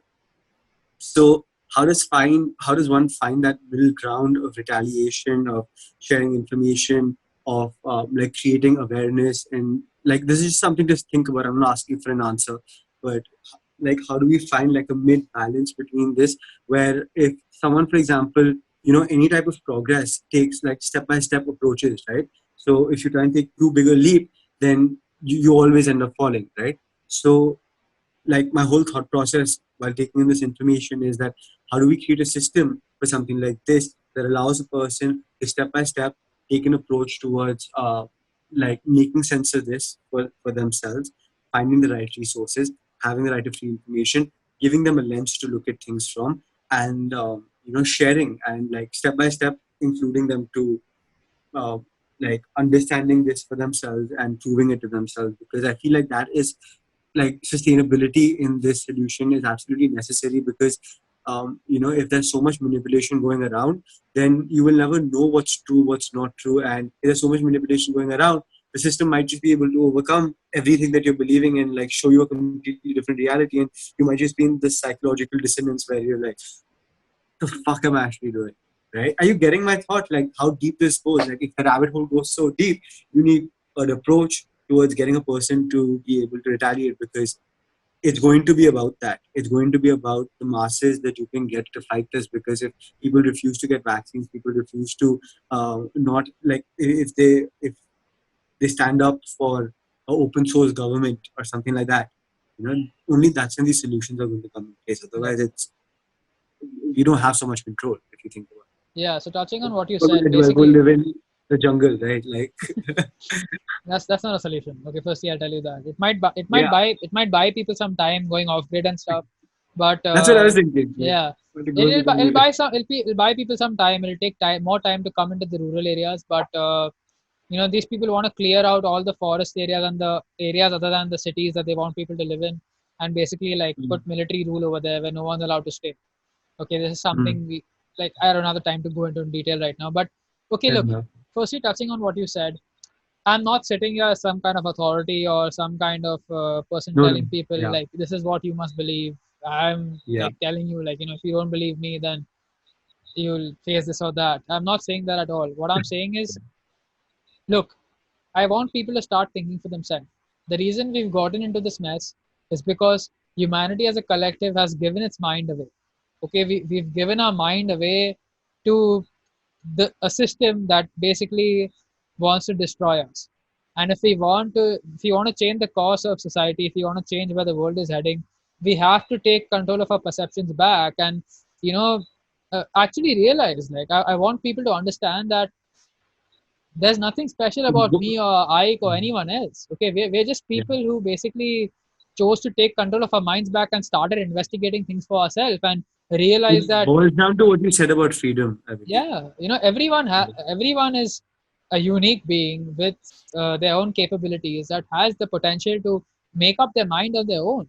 Okay, Yeah. there are some things we outsource our opinions from, but you need to start thinking about where your perceptions are coming from, and if something you believe is not something you've thought of for yourself, but you've just believed it because some government official or some academic or some bloody media person came and told you, you need to Yeah. question that and actually figure out both sides of the issue. What are people like me saying? What is the material that's available which contradicts that saying, and then make up your mind instead of just believing one-sided information that the system is constantly bombarding at you. So that's all I Yeah. want people to do is It's at like least create your own court, listen yeah to both sides, have a open, jury. like actually have an open mind and collect Mm, information from a vast body of sources. This is how the ancients actually educated people in the past with the ancient occult mystery schools, the light schools in the past, who actually held occult knowledge. They basically had this mm, method called the trivium, wherein it was the process was basically you collect a wide body of knowledge from a vast variety of sources, which forms your base. It's the building blocks of your mind. You mm. start investigating that, and then you like process that information, then you come to accurate conclusions about it, and then you form your behaviors based on it. But Yeah. your behavior at the top is based on the base at the bottom. If your base at the Yeah. bottom is going to be only what you're getting from the government and from all the systems Mm. bombarding you If you with the haven't heard both sides, then your yeah base is singular. Like yeah it's your outcome, your action is going to be totally going to be defined from what that. what they're programming you to believe in.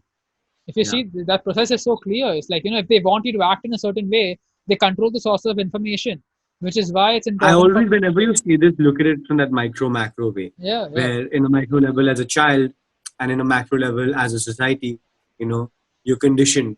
So as a child, whatever your parents have said to you as what society is made normal or normalized to an entire extent, and that's the cause of your behavior today. Whatever fears you have, whatever beliefs you have, patterns you have, are just rooted from that place. So if that root is just one side of an argument, right? You get to explore like the other side and define for yourself who you want to be instead of being defined by someone else.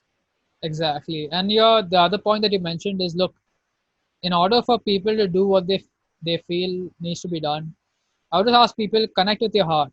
Okay, firstly, have a quest for truth. Want to learn the truth about what's going on. Don't just believe what you're told. Okay, it's like question everything. If Yeah. anything I've told you today suggests is that there is high reason to believe that we've been misled in many areas, and you need Yeah. to at least investigate it and figure out for yourself if what I'm saying is Yeah. right or it's just a load of bollocks. And then Yeah. if you believe it's bullshit anyways, it's okay, man. What's the harm? Like the worst thing you did is spend some time investigating what I'm saying, right? Yeah. And you're more enlightened after that anyway. So Yeah. look, And more than just there going are like only go two through your consequences. sources. Don't Yeah, believe you. You know. yeah, yeah. There are only two consequences to not doing anything right now. Okay, and Mm, we've had this choice for many years.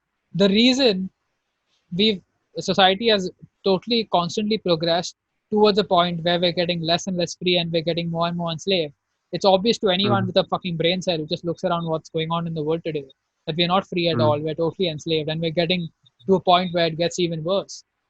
Is that Humanity has not chosen to intervene in this agenda. We've let it go on because of a fear of consequences, because of the pushback we'll get from our friends, from our co-workers. We might lose our job, we might have these consequences thrown at us.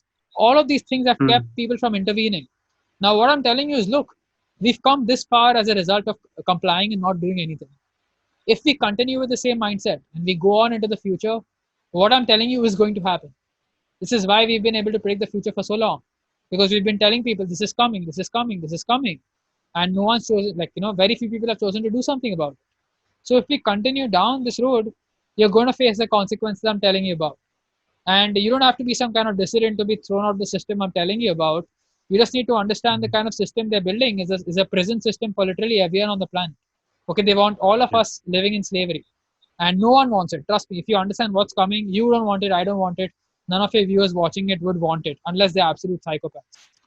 So it's just a choice people have to make, man. What are the consequences of you stepping up now? Just understand the consequences of you stepping up now compared to what's coming down the road for you if you don't do anything, and make that choice. It's like Make that choice both for yourself. sides have fear, right? If you leave society, there's a fear of being boycotted.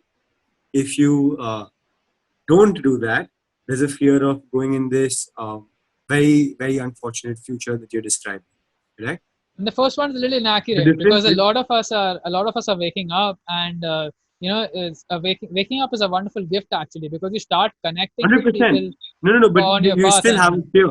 yeah, Before you wake up, you still yeah, have a yeah, fear, right? yeah. Before you meditate, फटती है सबकी meditate करने से, right? I've been there.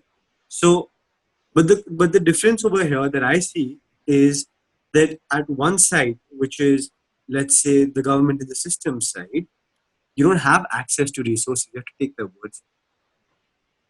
On the contrary, um, like we're going to be sharing links of like event 201, of like pandemic, like that chick actually coming out and taking names and sharing all of this stuff, lockstep being an actual document, and sharing all of this. WikiLeaks is like the biggest source of a lot of this information, rather. So I don't know if any of this is like on WikiLeaks or not, but I'm just saying, like, there's so much information out there, so people have that opportunity to go and read it on their own and make that opinion. So one of my question was to you, which was going to be to you, was like, how do people decide their mind and stuff? And you actually just answered that. So yeah, I guess people just have to go and Just be honest with like yourself. take their journey. Just like people have to be honest with themselves and actually make their own choice. That's it. Everyone's a I think sovereign people being, just and deserve the right to listening to all of these things. And yeah, that's why I'm um, doing everything that I'm doing. I want people to have access to it, so at least their choices are yeah, informed. Instead of making one-sided choices, at least they'll be making choices from an informed perspective, taking yeah, everything into account. yeah, exactly. Like, where do you find a balance though, personally, in life? For me, I don't know if that makes sense. the spiritual side of things is very important. So I mean, we didn't Yeah. get the time to go into this today, but the rabbit hole We'll goes have to very. talk a lot more. I have a Yeah, feeling yeah. like it's a. No, I surely look forward to it, but I'm saying that the rabbit hole goes much, much deeper, and it goes beyond the people controlling this planet into the spiritual realms as well, where there's a very bigger aspect to understand when it comes to the spirit realms, and what's really going on with the nature of our reality and stuff. So I think that's my true balance in terms of like really Yeah. getting a bigger perspective, because you know what is the conspiracy basically? It's keeping us in this perceptual bubble where we are like Yeah. literally our name, our race, our income bracket, our religion, and like all these labels we give to ourselves. We're like these Hmm. biological robots who have this existence where whether people believe in God, or like they're constantly living in fear of life, because if they do something that the book doesn't tell them, they'll go to hell. And if they believe in a hardcore like scientific materialism and atheism, they're basically thinking that they're constantly in fear of death, because if this life Hmm. ends, then they have nowhere to go and everything is just lights out. So these Hmm. two belief systems have done a lot to actually keep people suppressed, and keep people in a really, really little me, powerless kind of Yeah. state. And it's breaking out from that bubble and actually expanding your sense of consciousness to identify with the spirit that you are. Like your body is just a biological computer for you to have your experience in this tiny frequency band we call visible light Yeah. that we're experiencing. Okay, Yeah. it's not who you are. It's just a way for your spirit to Yeah. experience this sort of experience in this tiny range of frequency. So You're one of the that few people that have said that, um, like the light bit, because I I mean, was we're reading basically blind, autobiography man. thing. We're basically blind. If you see our perceptual capabilities and how much we can see compared to how much there is to see, it's like we're basically like, You the should read we don't this have the equipment we autobiography. don't have to Yeah. equipment to tap into other realms of existence that would. And this is what happens with psychics and people who can actually like have a broader, say Perspective. no, a broader range of communication with Um, frequencies like yeah. sort of beyond what we can tune into, so they Yeah. can access more than normal people can. That's exactly what this book, Autobiography for Yogi, talks about. It has these two chapters that really stand out for me, which is the law of miracles, where it talks about how all these miracles and stuff actually take place, where people are teleporting or have telekinesis, or are able to communicate with each other, and like different of these psychic abilities where people are able to resurrect each other. And basically, what they explain is like all these yogis and mystics are are able to do that. Basically, what you're explaining, like able to uh, have a broader range of frequencies and manipulate light, because everything that we're experiencing in this world is a manifestation of light itself. There's this other chapter where he talks about like Sri Yukteswar, which is his Guruji, being resurrected, and he comes back. So he talks about like three realms, which is like Earth being one world, the astral level being one world, and there's a causal level, which is like the omnipresent level. It's absolutely beautiful. And that's like one of my favorite books today. It took me a while to read it because it's just so heavy, the information, but it explains everything so well. And it's just like this kind of calm it gives you by the end of the day. And yeah, so there's this bit where he talks about like Babaji, which is like the ultimate, like the guy who trained all of them basically in Kriya Yoga. Like he just by like dreaming, he's able to create these like anything you want actually. And they talk about like how God is basically in the state of dream, which is holding the molecules together like the atoms of the world, which is the world that we have today. The moment he stops dreaming, the atoms are going to combust into energy form, like everything that we have in our reality will end. So there's one belief, like for me, that just keeps me in balance throughout life. Whenever anxiety hits me, is wherever I'm supposed to be in life right now, uh, I'm exactly where I'm supposed to be now. So everything that I'm experiencing, everything that I'm going through, everything that I'm talking is exactly meant for me to be able to move towards like spiritual growth. So that's just kind of like, is like rest assured you're taken care of. If you're feeling bad, you're supposed to feel bad. If you're feeling good, you're supposed to be good. If you're watching this video right now, you're exactly supposed to be watching this video right now. You're not supposed to be doing anything else. I'm having this conversation with you right now. That's exactly where I'm supposed to be. So that just gives me this sense of like contentment, like you said, like spirituality in itself. It's like the core of my base in life, for Exactly, sure. like none of the stuff is actually paranormal once you understand the nature of reality and how this matrix that we live in really operates. It's Yeah. just a matter of like getting the principles right. And like once you have an understanding of that, all these things that the so-called science can't explain today, like psychic phenomena and teleportation and like different things like that, are totally explainable. Like there are people in the cutting edge of science today where there's a ton of research being done on remote viewing and like all these sort of frontier science areas that most so-called self-professed skeptics scoff at. But there's a lot of truth to Like, it if people investigate it with an open mind. And I would just say this for the things you said. I mean, look, I agree with a lot of it. I would just say this, that most people tend to get into the new age view of things and the kind of mystical, spiritual conventional understanding of the spirit world and how everything works, and understanding of karma, and some conventional concepts that are spread in common spiritual material, and they tend to take it as an end all be all and they stop there. My point is, I started there, and there is a lot more to go into if you continue down that road towards which will make you, I wouldn't say prove what you're saying wrong, but I would say put a lot more context and perspective on what mm, you're saying being part of something much bigger. So I would like encourage you highly, like keep going with your research into the spirit world. Don't stop there and basically like set your shop over there.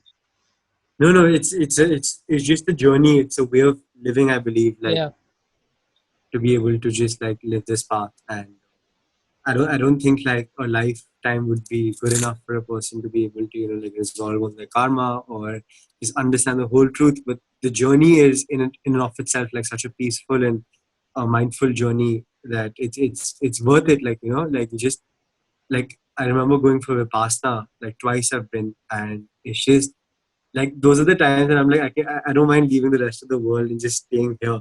And then my mom comes in my head and she's like, "Yaar, I asked her, I'm like, Mom, do you mind if I become a sadhu one day?" She's like, "तुझे बच्चे नहीं करने, बीवी नहीं करने." I'm like chill, man. Like there's like this urge for going and like just meditating and like being with nature and trying to understand the laws of the universe, but not understand them through reading, but understand them through experiencing. And I think like meditation and constant like observation is what will get you there. So on that note, I think it's like just a lens. Like for example, when you explore, let's say the laws of the universe, like the law of what they say manifestation and stuff, and then you realize like, oh, this happens like this, and people ask you, oh, I thought of this and this came in my life. Once you have the lens of observation, you're able to see it more clearly. So once you have the lens of observation for, let's say, what we discussed today, a person hopefully might be able to see these things because now they have some context to it. So getting full circle to it, like the objective of this whole conversation was to create not only a lens for myself, but in that journey actually be able to share this with many more people and you just give them a lens to think from. If they see things from that lens, then like keep feeding that till it doesn't make sense or it does make sense, and like decide for yourself. But it always, like every person that's discovered this hopes that it's not the truth. Every conspiracy theorist would want. That's what I believe. Like would want none of this shit to be true. yeah. That's the reason I'm doing this. Right? That's the reason people like us are doing it, so that we stop it and like we basically have a world Yeah. where none of our predictions have to be true. I want freedom, and I don't want Yeah. to be sitting in. Yeah. If I didn't have to do this, I'd probably like have a career in music, like I did before this. I had to leave Oh, it. dude. I have to leave that to actually like focus on this full time and do my work here. So This is I like mean, where you felt most responsible, I guess. yeah, exactly like that. There's a point where I had to give all my time to this because I recognized the urgency of what was coming 4 years ago. So I made that choice, and I'm glad Mhm. I did actually. Yeah, man. And you'll never regret it. As long as you enjoy every day of it, you feel fulfilled, you feel purposeful towards doing it, you're helping people. That is so fulfilling. And that's like what we call is like, when we say ki violence nahi karna or like what's wrong or what's right, that will always be standardized right. So you'll never regret it. All right, I think that's a good note to end this conversation on. It was a pleasure speaking Yeah, to you, man. Parth, and I hope we do It more was, again. And like I hope your audience finds value in what I said as well. People wanting to really take a deeper look into this, I'd recommend you can go to my website yeah, anarchyforfreedom.in, and I have a start here section where anyone looking to get an introduction into the ideas I'm presenting and the problem and the solution basically just like compartmentalized in one page with an in-depth article. That's the place to start. And my YouTube channel has a lot of complementary material where I continue to expand on the ideas and the wide range of subjects that I continue to investigate and present my research on. yeah. So yeah, that's We'll where you link can all of find this me. in the Yep, description, and even like the things that we spoke about, we'll just discuss it over chat once. We'll sure. share with them like Event 201, Lockstep document, and all the other things that you think that they could go through for themselves. It would be great material. Anyway, Right, man, man. absolute pleasure, and hopefully we'll do Likewise, this again. likewise. And Yeah, I'm thank you glad so like much for I got having me. first conversation with you. Peace, man. Take care. Thanks, Parth. Bye. See you. Bye.